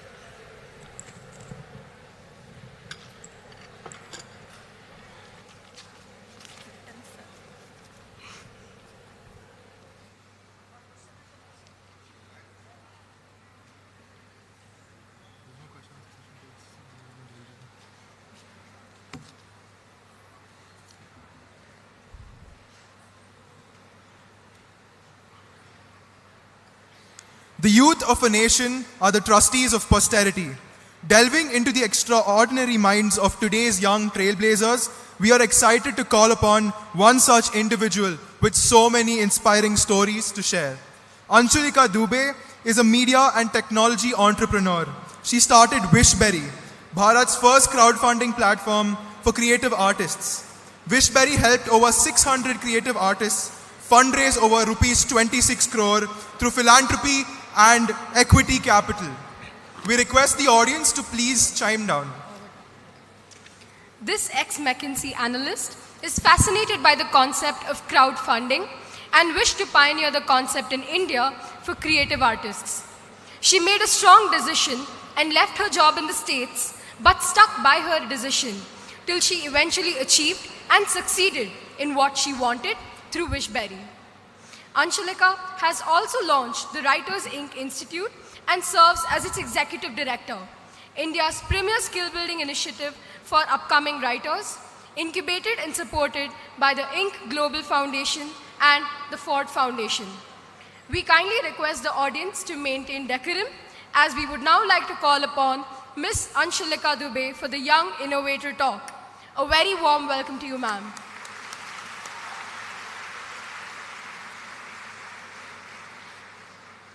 Hi, everybody. I hope everybody can hear me. Okay, great. First of all, I want to thank the university for giving me the stage to talk right after one of my biggest icons, Mrs. Sudha Murty. Her videos, whenever she talks about herself as a wife and a partner to Mr. Narayan Murthy, I am the first person to send it to my husband saying, learn something from this. And I think this is something that all of us must be doing. Thank you so much for staying back, and I know this is late, but I'm trying to see how I can make things quick. I think, first of all, I want to clarify and be honest about one thing, that I'm not a young innovator anymore. But at the same time, I think I'll be able to help you guys relate to my journey, because I have been a bit of a rolling stone. And once you get out of college, your life is not going to be a straight line. And so with that, I want to just sort of set the context here. So I'm a creative entrepreneur right now and a film producer. And my beginnings with education has been in English literature. So I started as an English literature graduate who went on to work for a business consulting company called McKinsey. But I always wanted to do something in the arts and culture sector. And the reason for that is I've always felt like I think there's an artist inside of me, but there's also this very, very active left brain which knows business and all rationale and all of those things. So I said, how can I combine this together? So one day, while working at McKinsey, I came across a company which I'm sure a lot of you guys must also have heard of. It's called Kickstarter, which is a crowdfunding platform. And it started in 2009 in the US. And it was basically a platform to help creative artists raise funds from the public through philanthropic donations for their creative projects. And that is something that really resonated with me. I thought that this is going to be a lifeline if this happens in India. So that really triggered me to jump out of my corporate ship and land into entrepreneurship. And so that's when I started, Wishberry. Wishberry was India's first crowdfunding platform, which helped thousands of creative artists like filmmakers, musicians, to raise funds for creative projects from people all across the world. And that also led me to become a film producer. I started the film producing journey back in 2019-20, around the COVID time. And what I really wanted to do was that I wanted to make films that talk about social causes, but in an entertaining manner, so that all of you can really have some learning and still go out with a smile on your faces. So some of the movies really spoke about importance of national integration, democracy, or in generally about personal relationships and love and friendship and forgiveness. A lot of these films traveled to film festivals and also won a few national awards. And that's when I really understood the importance of storytelling, that it can really make people think and then act. So today, on this occasion, I want to take you all back to the storytelling heritage, where it starts from. And just for fun, I'll probably try and tell it as a story. So, a long time ago, there were a lot of very intelligent people who were called Rishi Munis and sages. And they spent most of their time in thinking about how life works. And when they gained all the knowledge and perspective in the world, they thought of codifying all this knowledge in what we today know as the Vedas. So the Rig Veda, the Sam Ved, the Yajur Ved, and Atharv Ved. But there's also a fifth Ved that is not spoken about so much, which is a culmination of these four Veds, which is called the Natya Shastra. And this is how the Natya Shastra came into being. Once all the Veds were created, all these gods were supposed to now learn about, the myths and the hymns and the verses and all the great teachings of life. And like all of you, even they did not like studying so much. So what they did was they went to Brahma, the creator, and they said, well, can you devise a way in which we can learn about all these great teachings of yours in a more entertaining manner? And that's when Brahma gave this responsibility to Rishi Bharat Muni, saying, now you need to come up with a way in which we can teach all the gods about the Veds. So Bharat Muni, with the hundreds of his sons, is believed to. He took myths from Rig Ved, sentiments from Atharv Ved, melody from Sam Ved, and gestures from Yajur Ved. And he put it all together, and the culmination that came together was called Natya Shastra. The purpose of storytelling, or the popular culture believes that entertainment is the purpose of storytelling, whereas Natya Shastra had a bigger purpose. Its purpose was to make people understand stories, and stories could stir emotions that would lead people to take some actions about how to uplift society. So its purpose was to basically transport people into a different world, a world where they can experience the essence of their own consciousness and reflect upon spiritual and moral questions in the society. So now, whether it was the Panchatantra or the Jataka tales or even Bollywood today, every story ultimately comes with a social message, and that is the beginnings, that is what was the foundation of Natya Shastra. So this is a realization that I kind of came across when I started making movies, where I realized, okay, why am I doing this? And the answer just kind of came very easily, which is I want to spread the message of all the social messages that we need to tell people to uplift society. And with that, I led to my second entrepreneurial venture after a decade, which is called the Writers Inc. Institute. I really believe India needs to create a lot more storytellers.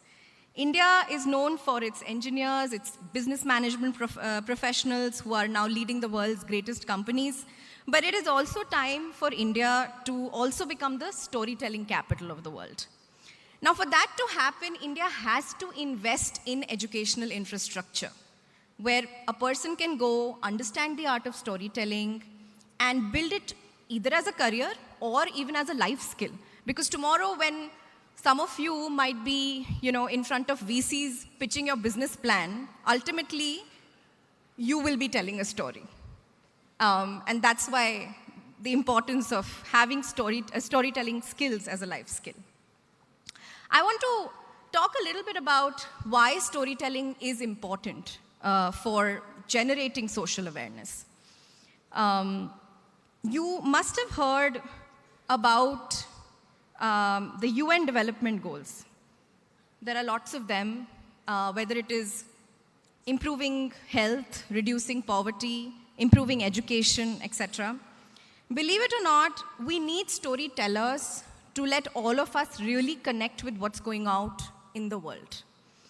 And stories can achieve what data can never achieve. To give you an example, I'm not sure if the millennials are aware of this photo, or maybe Gen Zs right now.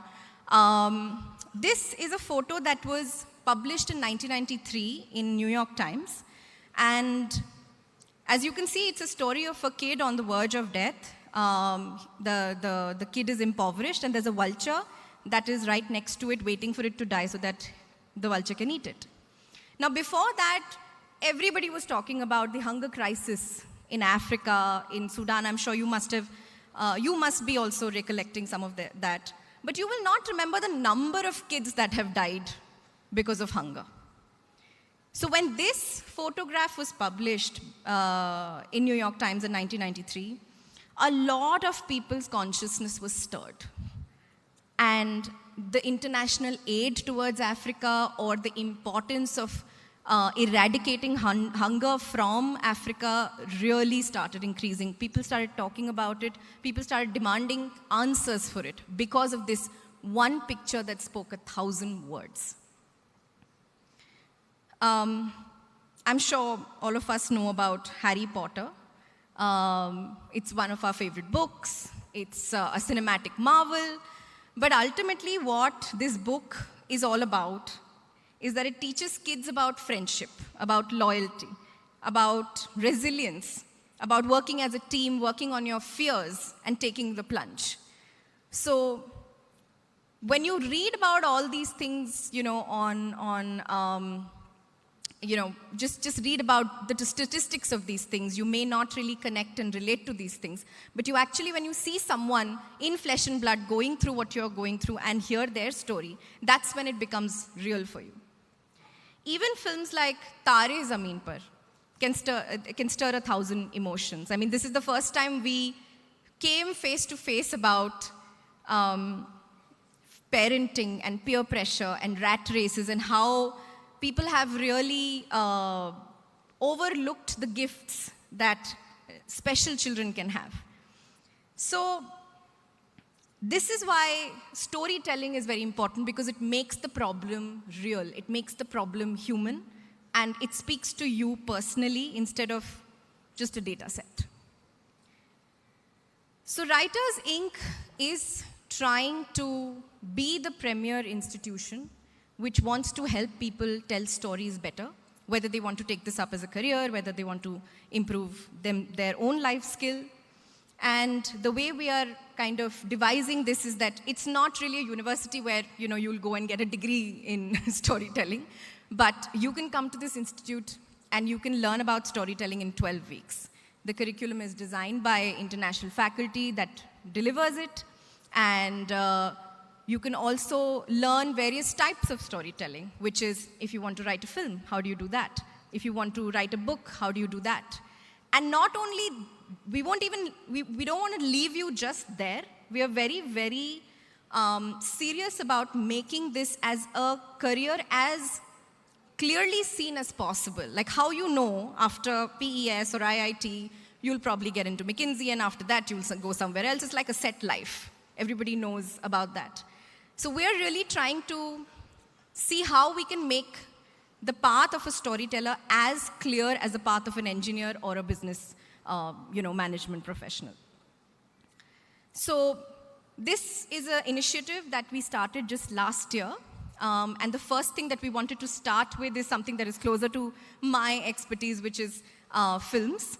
So what we launched it as was a 12-week film screenwriting lab, where we spoke about the art and science of storytelling, and specifically script writing, focusing on things like the storytelling structure, or world building, or character development, or the theme, which is the social message that you want to give.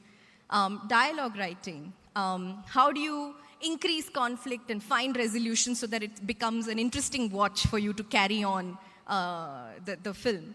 And the life skills of rewriting and receiving feedback when you share your stories with other people. So these were some of the tenets and some of the curriculum pieces that we put together, and this is what the curriculum looks like.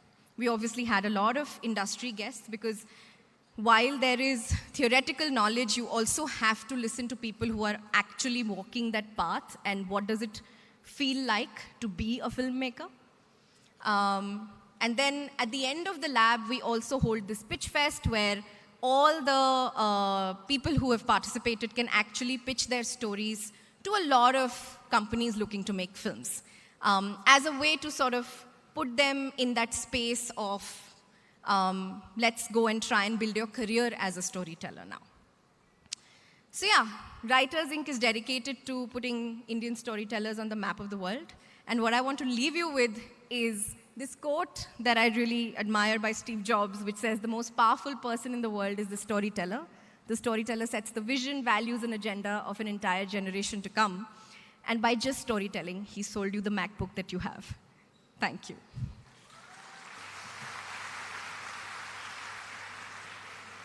Thank you so much, Anulika ma'am, for your inspiring words. On behalf of all the young minds at PES University, please accept this token of our gratitude and appreciation.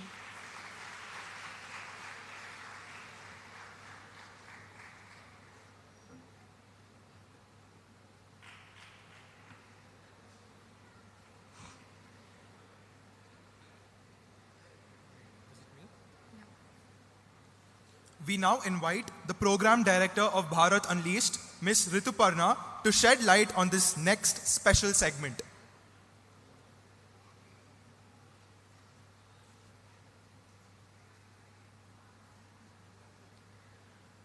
I would like to introduce this segment with a quote by Sir M. Vishveshwaraya, a quote that embodies the vision and values of our founder. "The way to build a nation is to build a good citizen. The majority of the citizens should be efficient, of good character, and possess a reasonable, high sense of duty." I would like to present to you an ode to the strong spirit, agile mind, and driving force behind PES, our founder and my grandfather, Dr. M.R. Doraiswamy.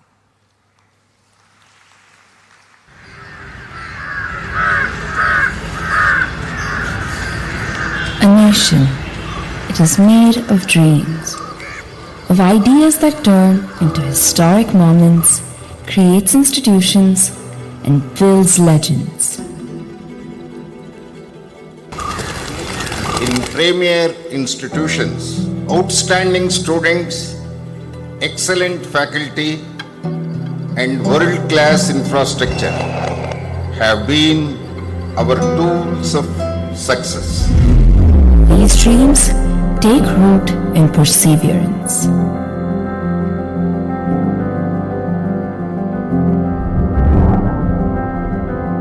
They grow from the determination and courage to believe in a unified vision.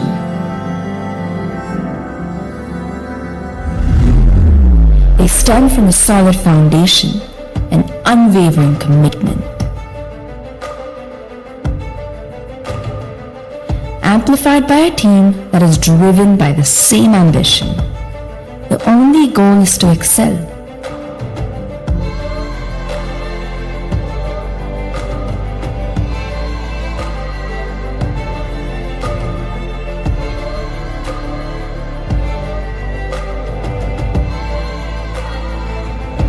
Excel in aspiration, in performance,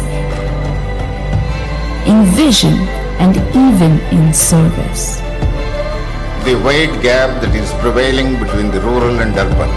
To fill up this gap as far as possible, One of the measures initiated is adopting rural government primary and middle schools. Service to this great nation to which we belong, where in order to succeed, we need to succeed together.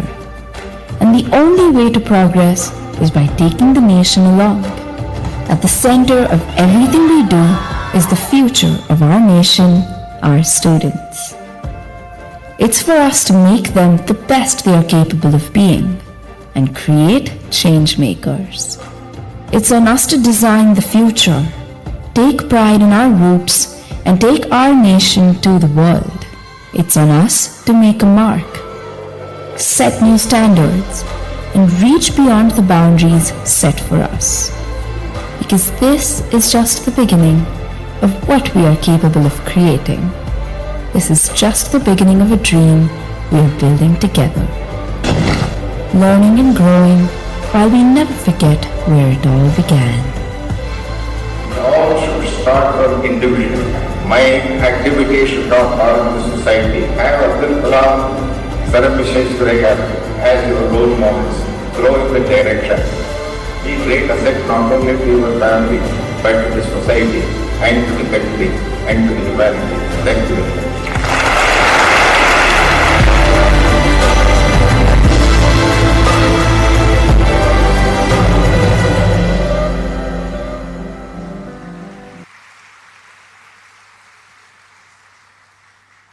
What began yesterday with one luminary's vision has turned today into the pinnacle of education and inspires the changemakers of tomorrow. This is only the very beginning for PES. Thank you.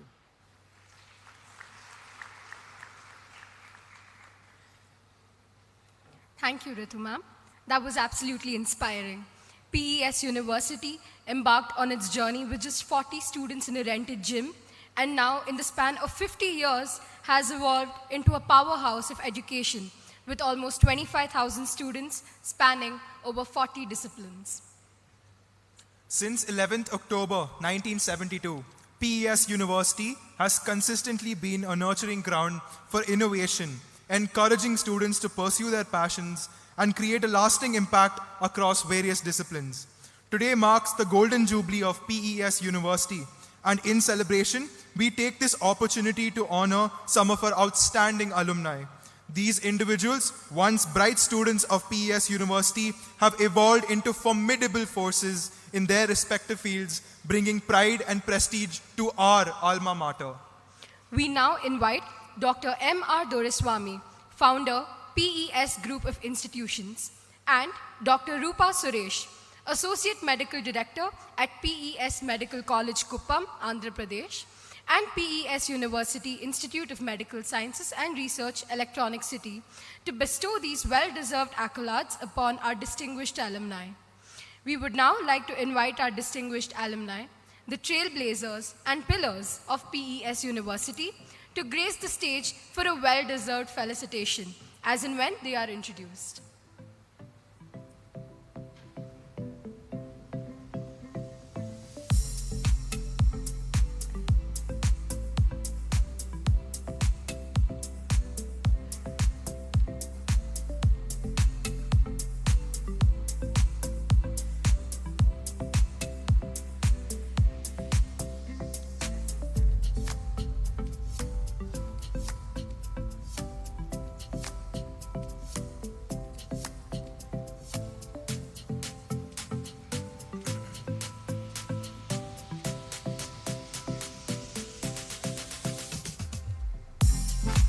Starting off, a proud alumnus of PES College of Pharmacy from the class of 1996, Shri Mohan Manjunatha Chinni currently serves as a director at Cambium Healthcare Private Limited.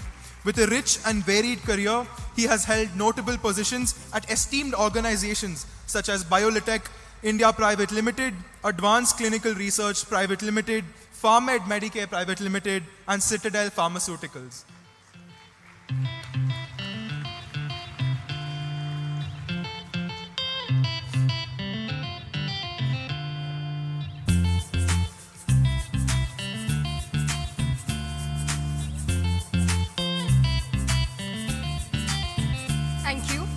Next, Dr. Madhura Purna Pragna from the class of 1998 stands as a luminary in the field of engineering. She currently serves as a professor at Amrita School of Engineering and is at the forefront of groundbreaking research in customizable computer architectures. Dr. Purna Pragna's research endeavors aim to craft adaptive and customizable architectures that cater to the demands of parallel processing.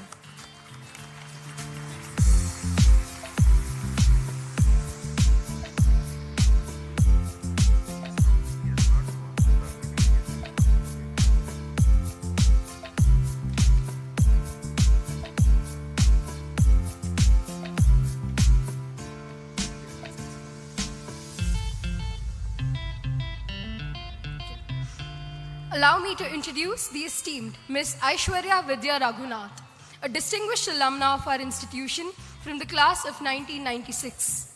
A multifaceted individual, she is a highly accomplished Carnatic vocalist and painter hailing from Bangalore. As an A-graded artist of All India Radio and Doordarshan, ma'am's melodic prowess has resonated across various national and international stages.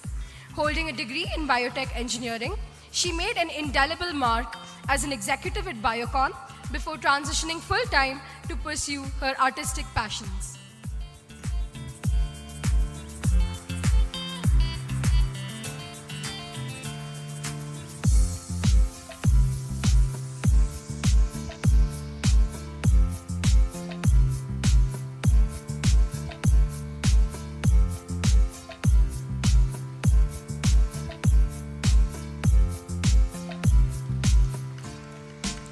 Join me in applauding our next distinguished alumni, Ms. Zeba Khan, an electrical engineer from the batch of 2013. She currently serves as the co-founder and CEO of Zenvis Solutions and leads a dynamic startup offering cutting-edge visualization solutions across diverse industries.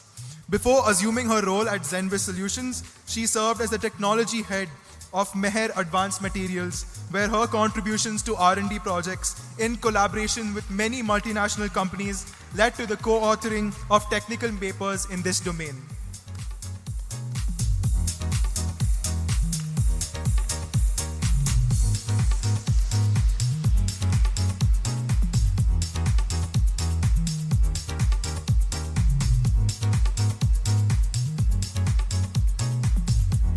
Please welcome Ms. Zora Khan, a distinguished alumna from the class of 2013 and the current CEO of IPEC India Private Limited. An electrical engineer, Ms. Khan spearheads IPEC in designing and manufacturing EV chargers, propelling the company to become a certified supplier to 5 of India's top 10 EV manufacturers. With over a decade of expertise in electrical and electronics products design and supply chain management, her journey is a testament to excellence in the field.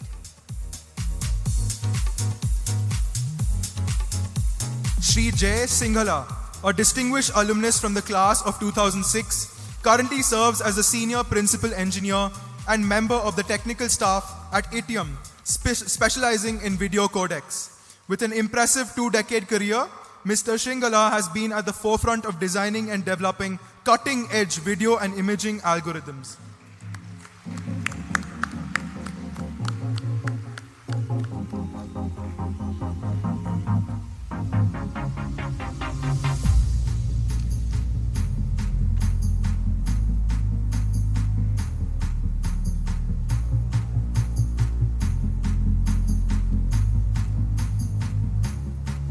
It is my pleasure to introduce Dr. Harini Ram Prasad, a distinguished alumna from the class of 1996, currently serving as the Associate Dean of the College of Computing and Informatics at the University of North Carolina at Charlotte. Dr. Ram Prasad is a prominent figure in the field of computer science education, with research interests spanning real-time embedded systems, cyber-physical systems, and operating systems. We now request Ms. Harini Ram Prasad's parents to collect the Distinguished Alumni Award on her behalf.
Shri Manoj Shankar, an alumnus from the batch of 2014, has many remarkable achievements which include the publication of 3 international journal papers and the filing of 6 global patents.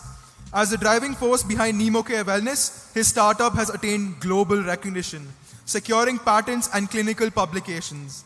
Supported by funding from prestigious global agencies such as the Bill and Melinda Gates Foundation, Google, Qualcomm, and the United States Agency for International Development, his startup stands as a testament to its disruptive influence in the healthcare sector.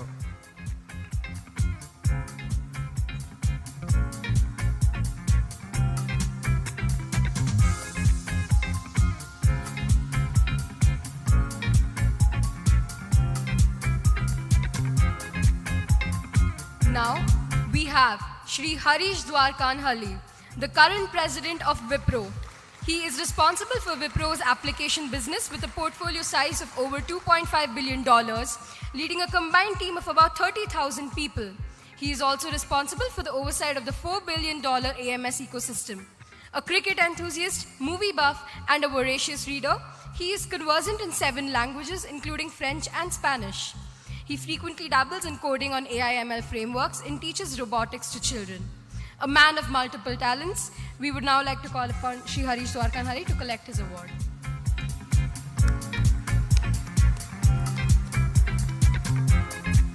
Shri Bharat Vijay Raghavan may not be an alumnus of PES group of institutions, but he stands as a titan and a guiding force for numerous PES alumni, mentoring them to make substantial contributions at industry giants like Yahoo and Amazon. As a seasoned serial entrepreneur, his influence extends beyond mentorship, with several of his ventures boasting PES graduates in key roles. Currently immersed in the role of a social entrepreneur in the healthcare and tech sectors, Sir channels his expertise to train underprivileged yet passionate individuals in deep technology domains.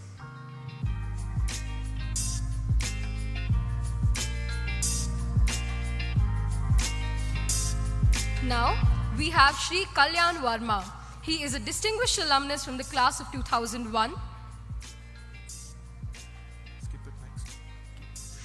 Now, we have Shri Mekin Maheshwari from the class of 2002. He is the founder and CEO of Udhyam Learning Foundation, a non-profit that has enabled entrepreneurial mindsets for over 16 lakh government schools and ITI students across 8 states in India. Sir started his career at Yahoo with Shri Bharat Vijay Raghavan and has held entrepreneurial roles throughout his career. Before Udhyam, he helped Flipkart through its scale journey, starting from when the company was in a 2-room house, building and leading the most impactful technology team in the country, to eventually playing the role of Chief People Officer for a 35K strong team. Sir, we request you to stay back on stage to render the distinguished alumni talk.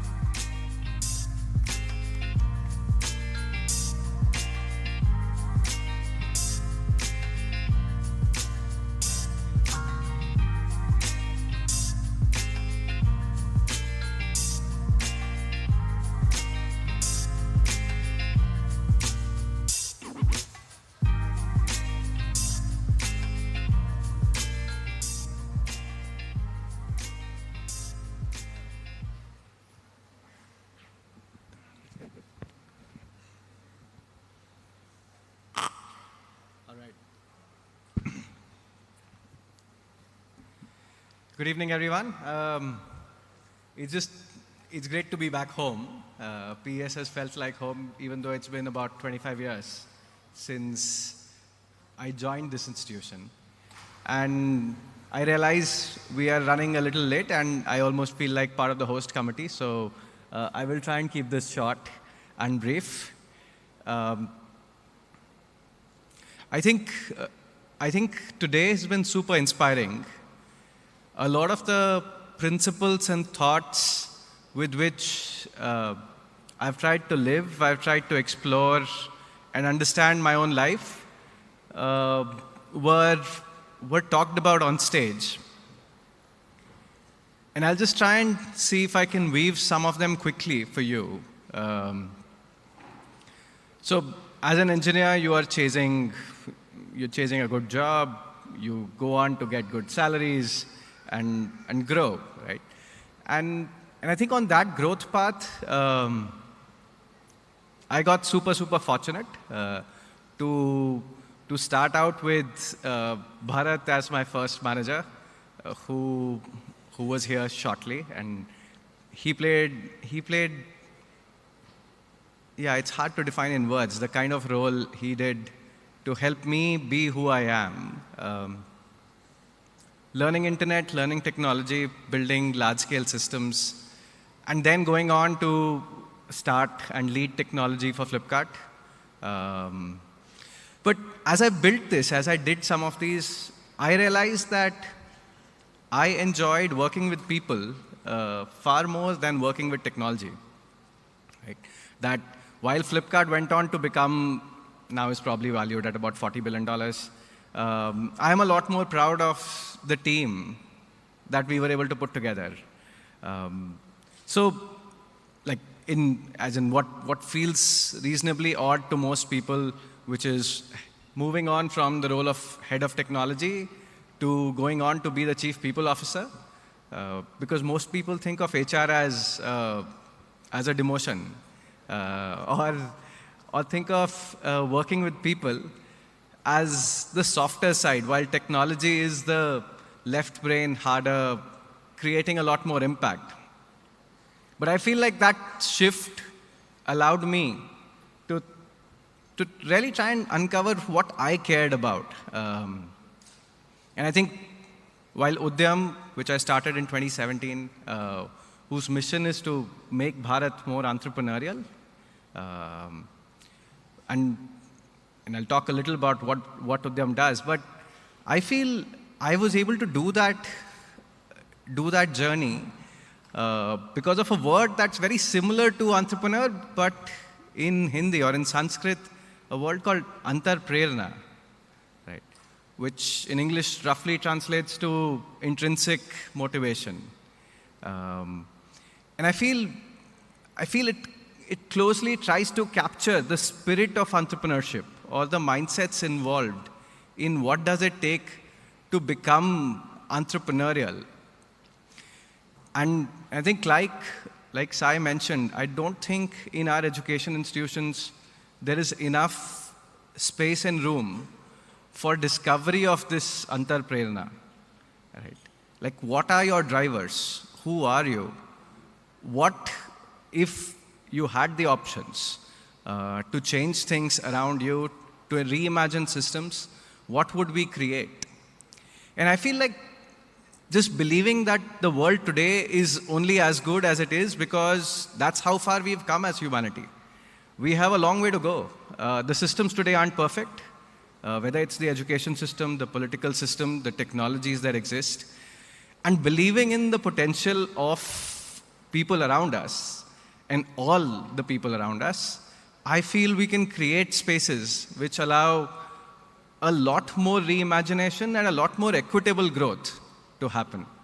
That kida of thinking about inequity is what got me to get out of the for-profit, high growth, most paid engineer kind of tags and startup success to move on to building Udyam. And at Udyam, what we try and do is get young people to think, get young people to be independent, experiment, operate with hard work and grit, and do all of this at scale. Like, a lot of people ask me, hey, why do you have to do this at scale? Why can't you just run a small institution? And my answer is that I was born in India. As an Indian, I have 140 plus crore brothers and sisters, and if I don't operate at scale, it would have been much easier if I was born in Bhutan.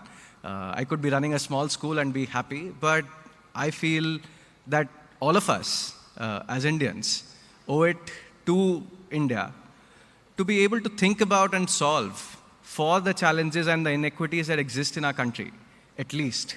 And maybe then we can imagine what we can do for the rest of the world, right? And I think, yeah, I realize that I am a minute over time, so I will quickly leave with this thought about, I think, as society sets our goals, if we can think about, take a step back and really try to delve into our own antarprerna and figure, hey, what goals inspire you and what systems in the world would you like to go about changing? And go and create them. I've been fortunate enough working with the education system in about 12 states. I've been able to reach about 40 lakh kids to help them be slightly more entrepreneurial.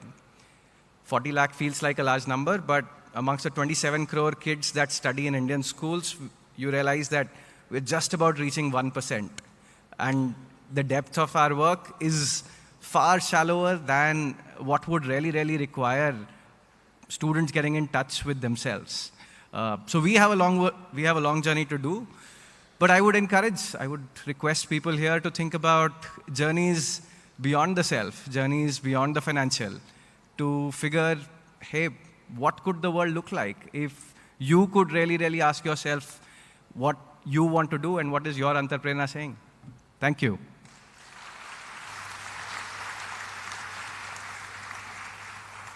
Thank you, sir, for your valuable insights. Up next, the career trajectory of our next speaker commenced much like that of us fourth-year students.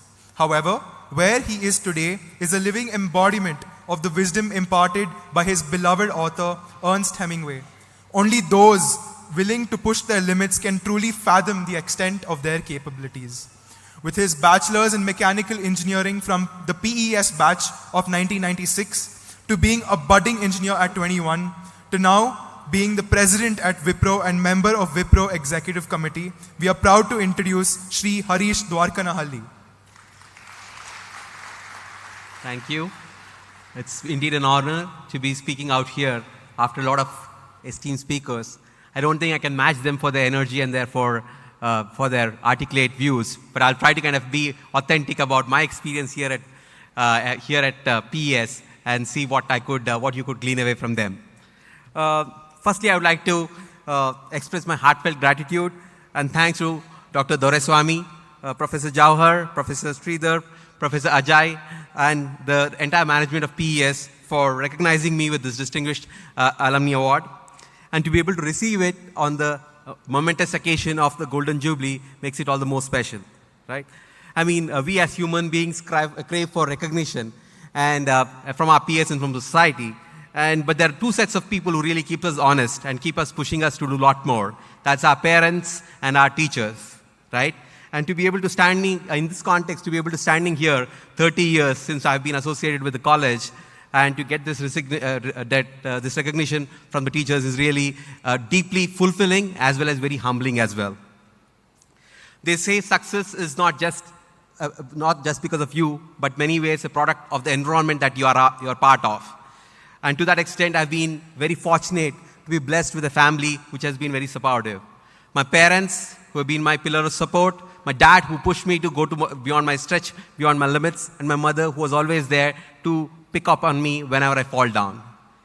And then, of course, my brother, who has been a big pillar of my support, my wife, who has been my constant companion through my ups and downs, and my wonderful kids, 2 daughters, who keep me young and alive, right? And today I have become their hero because their favorite author, Dr. Sudha Murty, here is on stage. And hoping I will get a selfie with them after this. So, yes, and then of course, I would be remiss to miss my friends who have been and who are part of this college, whom I made friends when I was here at PES. And those associations have continued for life. Some of them I was fortunate to work with them, even in my previous company, to spend time with them together. And today they are the ones who have helped me go through everything that I have gone in life. So thank you guys.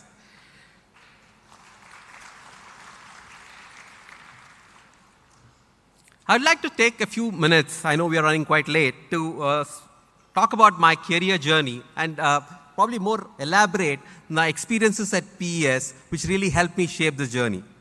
I'm currently president at Wipro and member of the executive committee at Wipro, and I'm responsible for the global applications business at Wipro, which is a $2.5 billion business, and I have a team of over 30,000 team members who help me do this.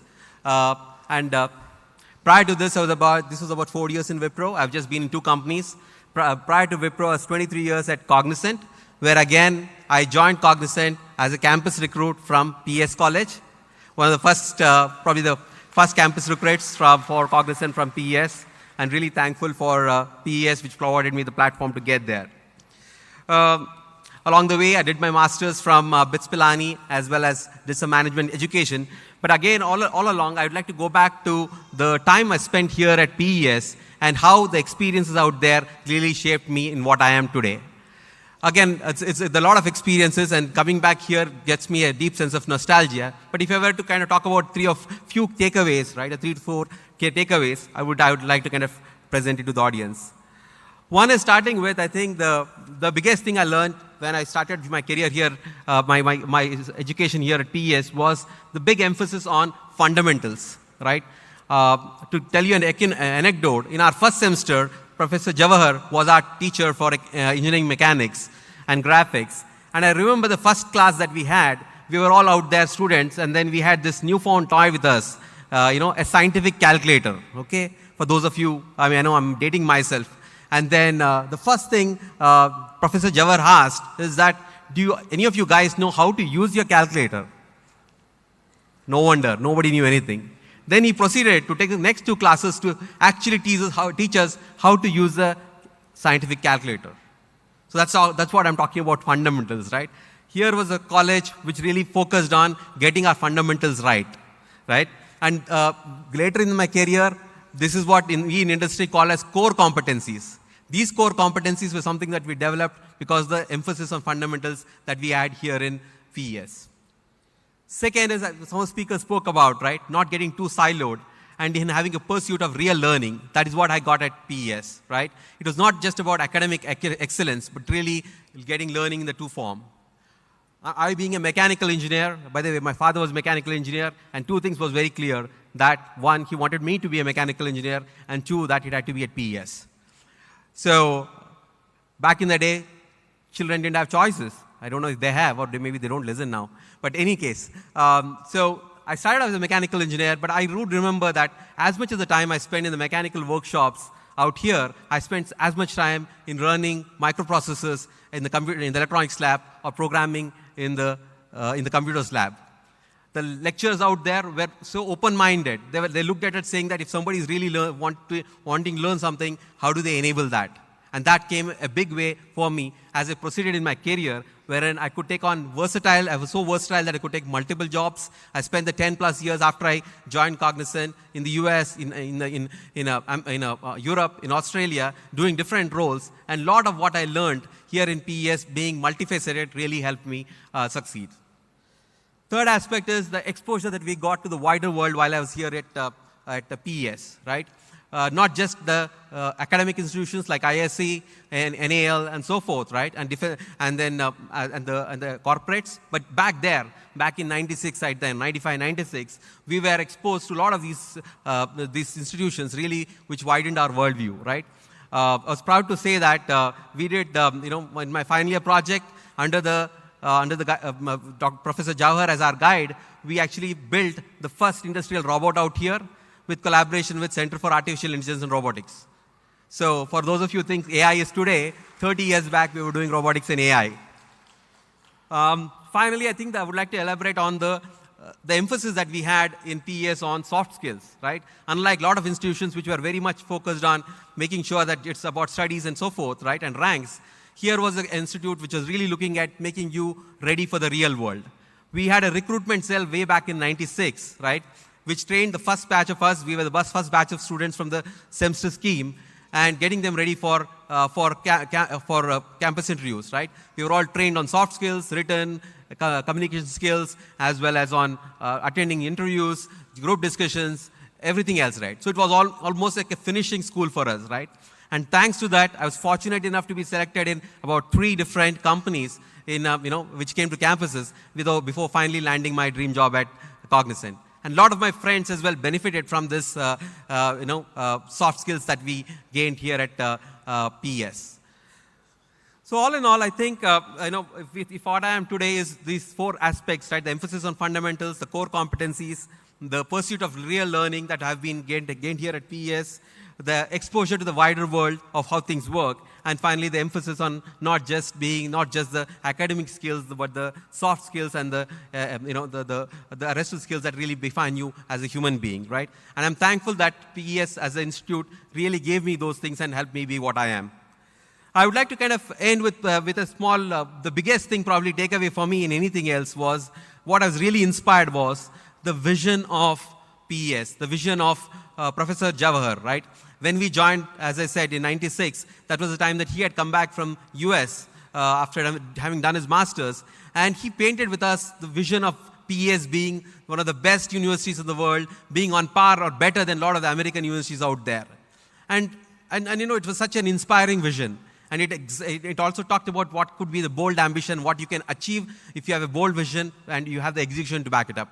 Today, I'm so proud to be part of an institution which is among the best in India, and in the next 25 years, I really hope that we will be among the best universities in the world. Thank you.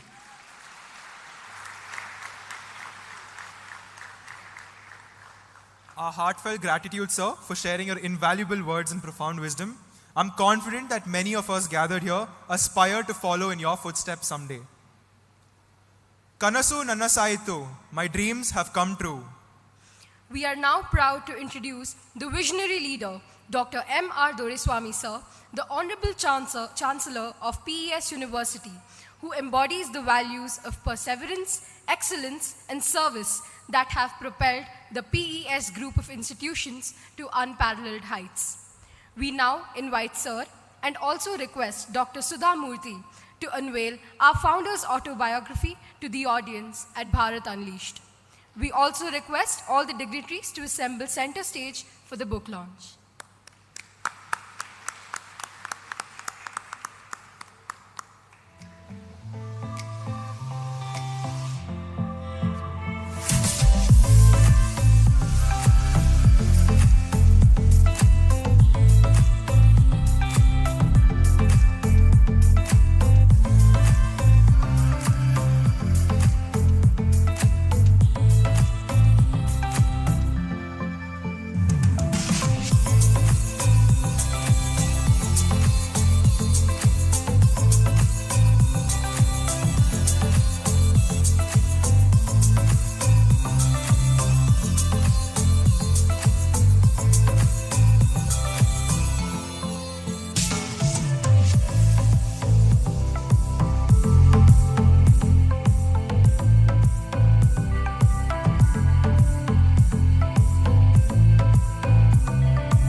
Dr. M.R. Doreswamy's journey is worthy of emulation by those who aspire to accomplish high professional standards by sincerity, dedication, and untiring perseverance. Thank you, sir, for being a beacon of light to all of us here at PES University. We now request Dr. M.R. Doreswamy to deliver the presidential address.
respected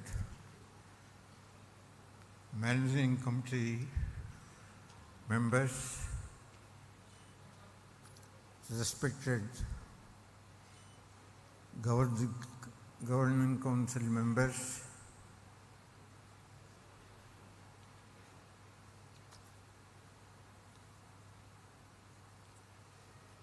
faculty members, invitees, and the top of it, I think we are all happy that Srimati Sudha Murty is able to be with us. Let us show our appreciation with a big applause for the great lady.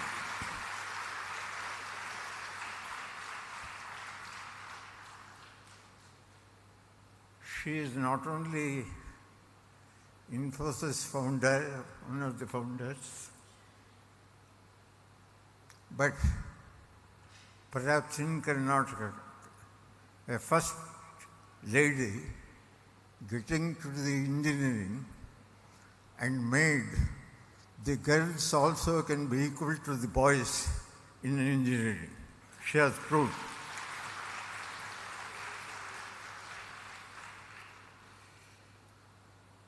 We are extremely lucky, people like her and other BOG members, every one of them, they contributed for the growth of PES University. Friends, I am also lucky today. Srimati Sudha Murty released my small life history. I am grateful to her.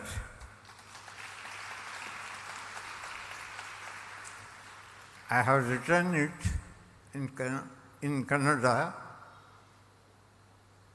and later on I intend to translate into English. But purposely I did it. Kannada is the state which made me what I am today.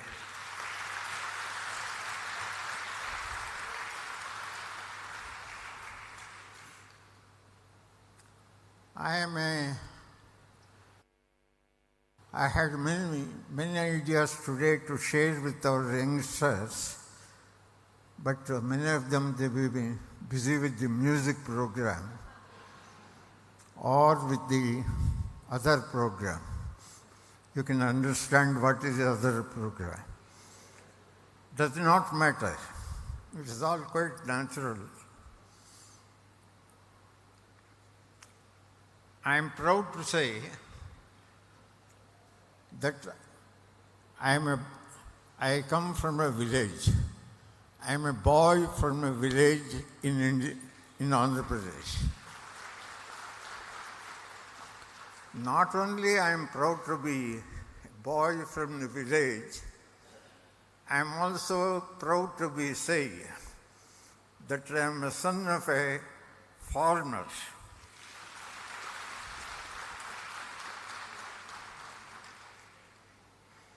After my primary education in our village, my uncle, this is the time for me to remember, is my uncle for the late M. Venkata Naidu.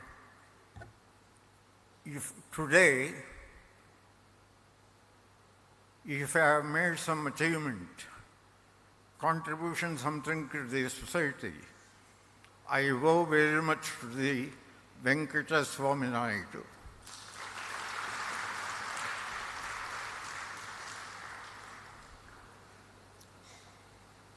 I purposely recall these things.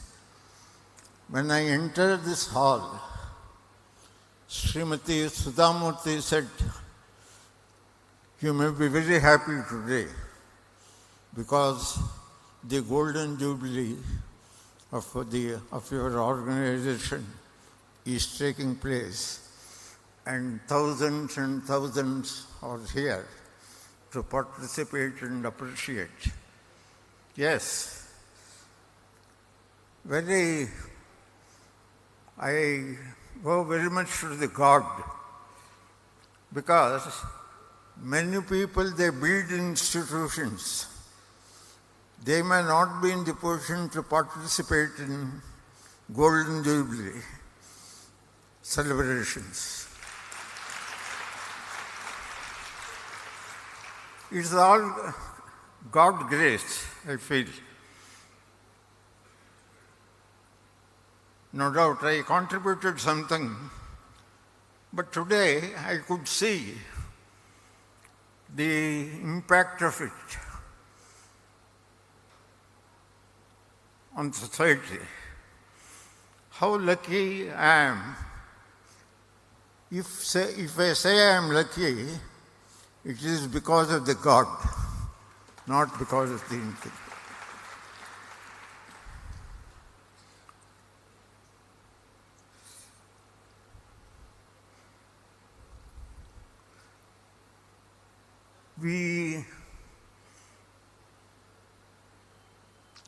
We derive so many benefits from the society. Parents, teachers, institutions,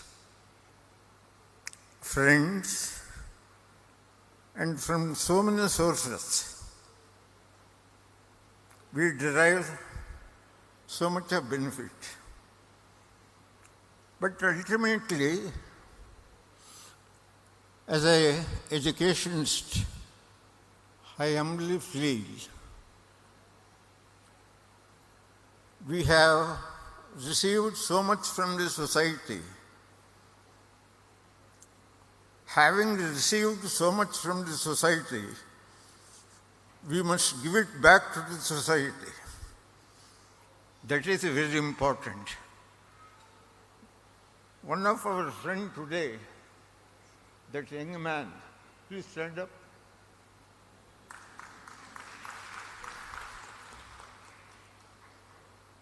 I never knew that he has helped 20 lakhs students and more.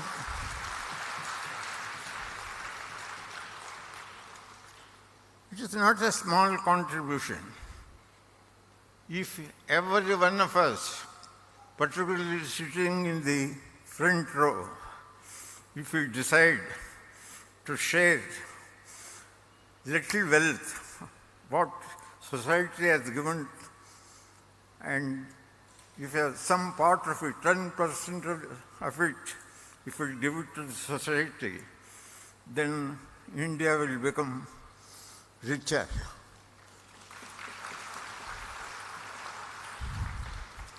Friends, it is occasion for me. I tried 25 years back to celebrate Silver Jubilee of the PES. Ajay, Gutta, I went with the same then powerful minister, Mr. Anant Kumar. I went to Delhi, met then one of the best prime ministers which India has seen. Best prime ministers. Who? Vajpayee. I wanted to get him. I wanted to get Vajpayee for our silver jubilee.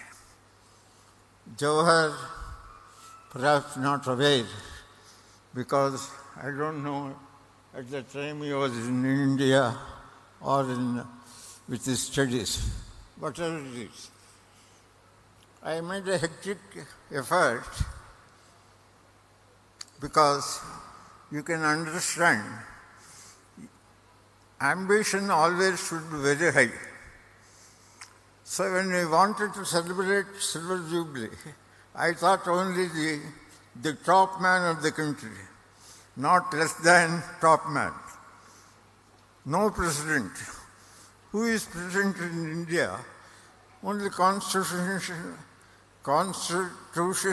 head. Beyond it, nothing.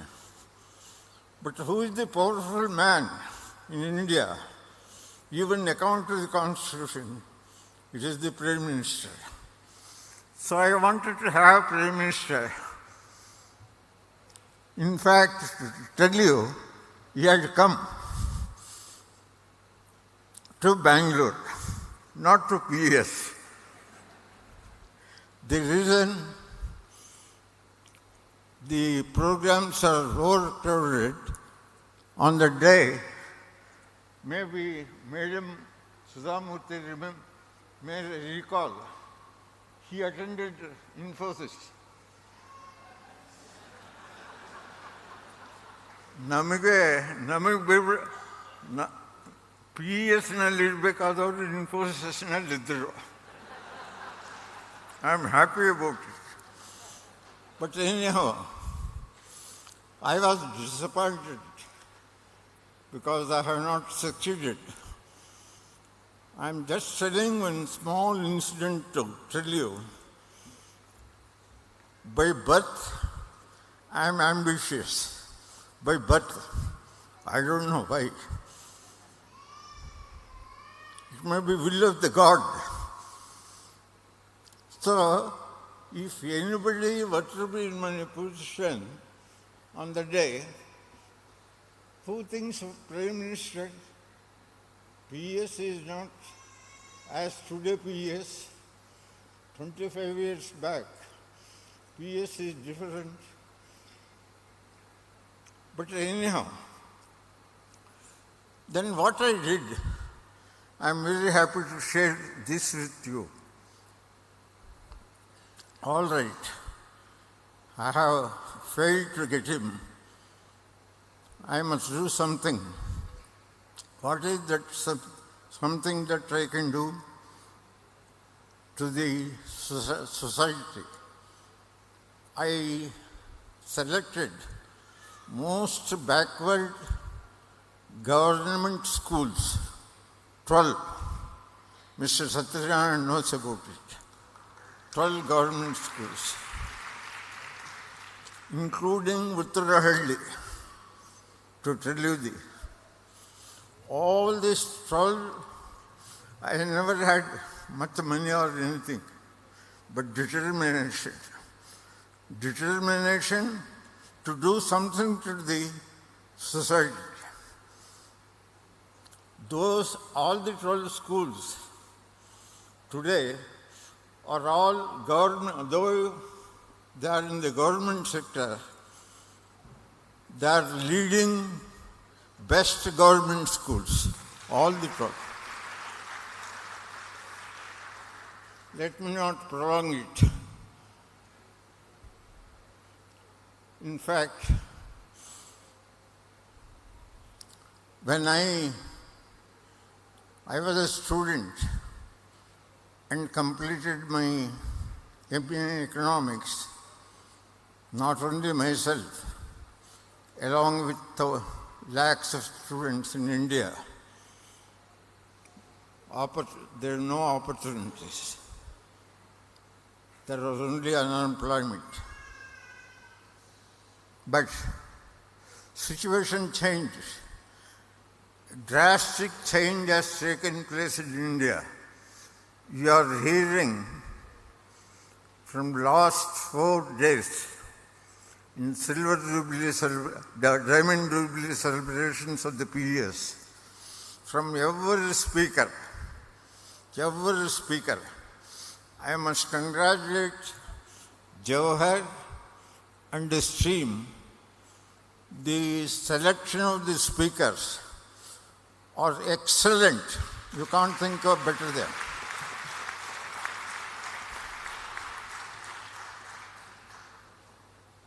It is this 4 days, whoever attended, it is a great education. What university can do,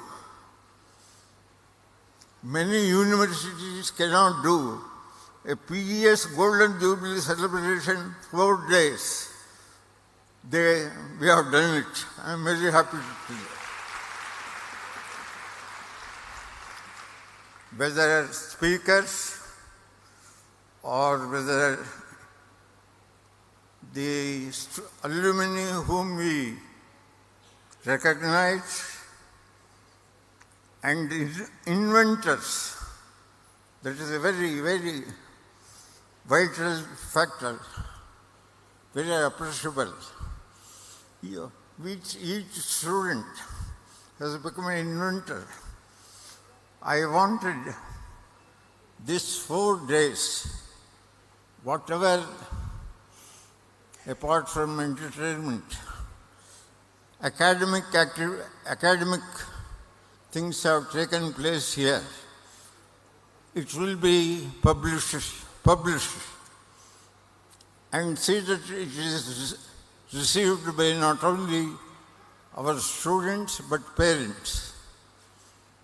If you go through these 4 days proceedings, speeches made by them, perhaps you will be better qualified to take any examination. That is the quality of input. That is the quality of input that we have received from last 4 days. It is a refreshing, and perhaps I am the youngest man here. I have something to tell you. I would have attended at least minimum 100 Golden Jubilees, Silver Jubilee celebrations in Karnataka, outside Karnataka. But let me say, with all humility, this is one of the best Golden Jubilee celebrations, the way how it has been. It is a role model. Even some other institution, how they wanted to have it, either the Silver Jubilee or the Golden Jubilee, whatever celebrations, it is a role model. They can follow. Of course, they can also include some more things that they wanted. Friends, it is a great occasion, and I thought for some reason I would have not been enjoyed this, but for the grace of the God. And I was just telling only one point, I will complete it. I was telling about the opportunities when I passed, and opportunities that today my grandson enjoys. Today, from last 4 days, most of the speakers, they said, India, tremendous change has taken place. I need not tell you. You are all enlightened people. I was 85. I was a Fulbright scholar. I was there in USA. I saw their highways. I saw their universities. I am telling you, Today, 85, I had only appreciated in USA for their highways, for their universities, for their development. Today, same American, if he comes to the Bangalore or if he comes to the India, he should be jealous about the progress that we have made in Bangalore. Simple example I tell you. Our own airport, international airport, HL, second terminal they have made, second terminal. If you just go there and see the second terminal, you see in what direction the India is moving. Either in the airport, when we just 15 years back, we had only 120 airports. Today, we have 200 airports in India. When I was a student in India, to the entire country, 240 universities were there. Today, 1,000 universities are there in India. But I am not telling all universities. Particularly, I am very unhappy. As an education, I should confess, the private universities are doing excellent work, by and large, from last one and a half decade. The state universities, there is a total downfall. And lastly, Jawahar made a statement, that is the PES, very important statement. What is the object of PES University? Professionally strong, ethically should also be strong. A student who comes out from the portals of the PES, professionally you should be very, very competent, highly competent. That itself is not sufficient. In addition to it, he should carry values, friends. PES stands for values, nothing but values. Today, as an educationist, I am telling, if at all there is a lacuna, gap, it is the values, downfall of values in India. There is a tremendous improvement economically, but there is a downfall in values. I wanted every teacher, every education institution should give attention. With these few words, I thank Jawahar, our Vice Chancellor, and our executive officer, the team, young team. They were all in US studying together. And the same team now which is working. And let us wish that the effort that they are making it should grow further. And I must see the 50th Golden Jubilee I have seen.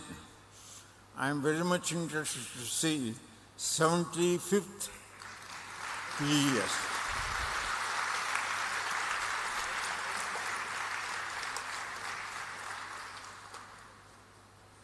By that time, the PES not only now we have confined to only the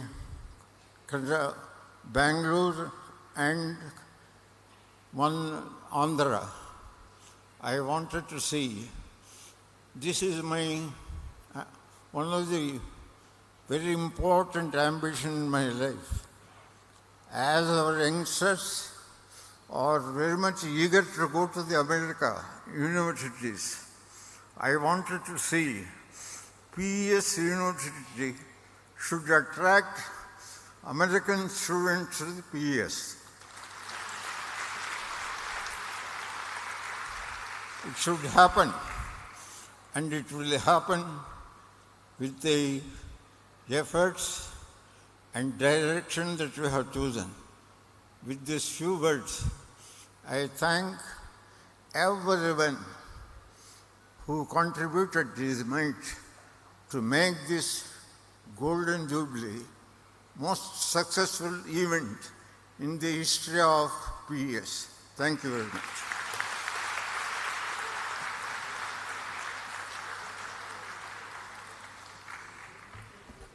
Thank you, Dr. M.R. Doreswamy, sir, for your encouraging words. This brings us to the end of day 4 of Bharat Unleashed. Thank you for being such a gracious and cooperative audience. We now sincerely request the dignitaries on the dais and the audience to please stand for the national anthem.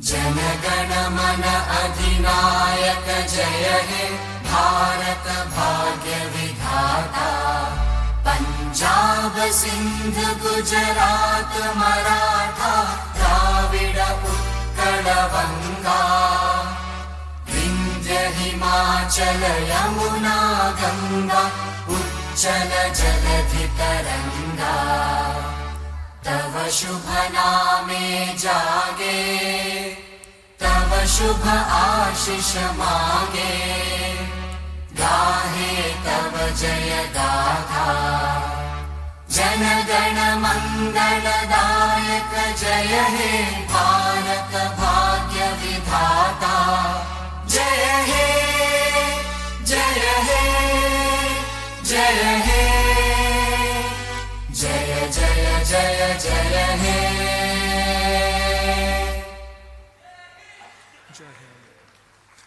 To cap off the final day of Bharat Unleashed, we hope you are as excited as we are for the scintillating performances we have in store for you. Brace yourselves for an evening of electrifying and harmonious tunes and a symphony that will resonate in your hearts long after the last notes fade away. Join us as we sway to the rhythm of Shankar Mahadevan, an award-winning singer and composer who has redefined music. Audience, please note that our distinguished guest, Dr. Sudha Murty, will be signing copies of her book at the MBA melting pot in the quadrangle of this block near the new PES library. As we disperse from this venue, we request the audience to clean up any trash they might have left behind in their immediate surroundings, and also make sure not to leave any of your belongings behind as well. We request the attendees to keep their wristbands secure, as they will be required to avail refreshments and attend the performance. As you make your way to the PES University cricket ground, make sure to grab the high tea refreshments provided in the quadrangle in the Golden Jubilee block. Dinner will be served between 8 p.m. and 10 p.m. at the quadrangle. Once the performance has elapsed, shuttle bus services will be made available for transportation from the cricket ground to PES University gates and the Mysore Road metro station. We request you to exercise caution while exiting the campus due to high traffic on the outer ring road.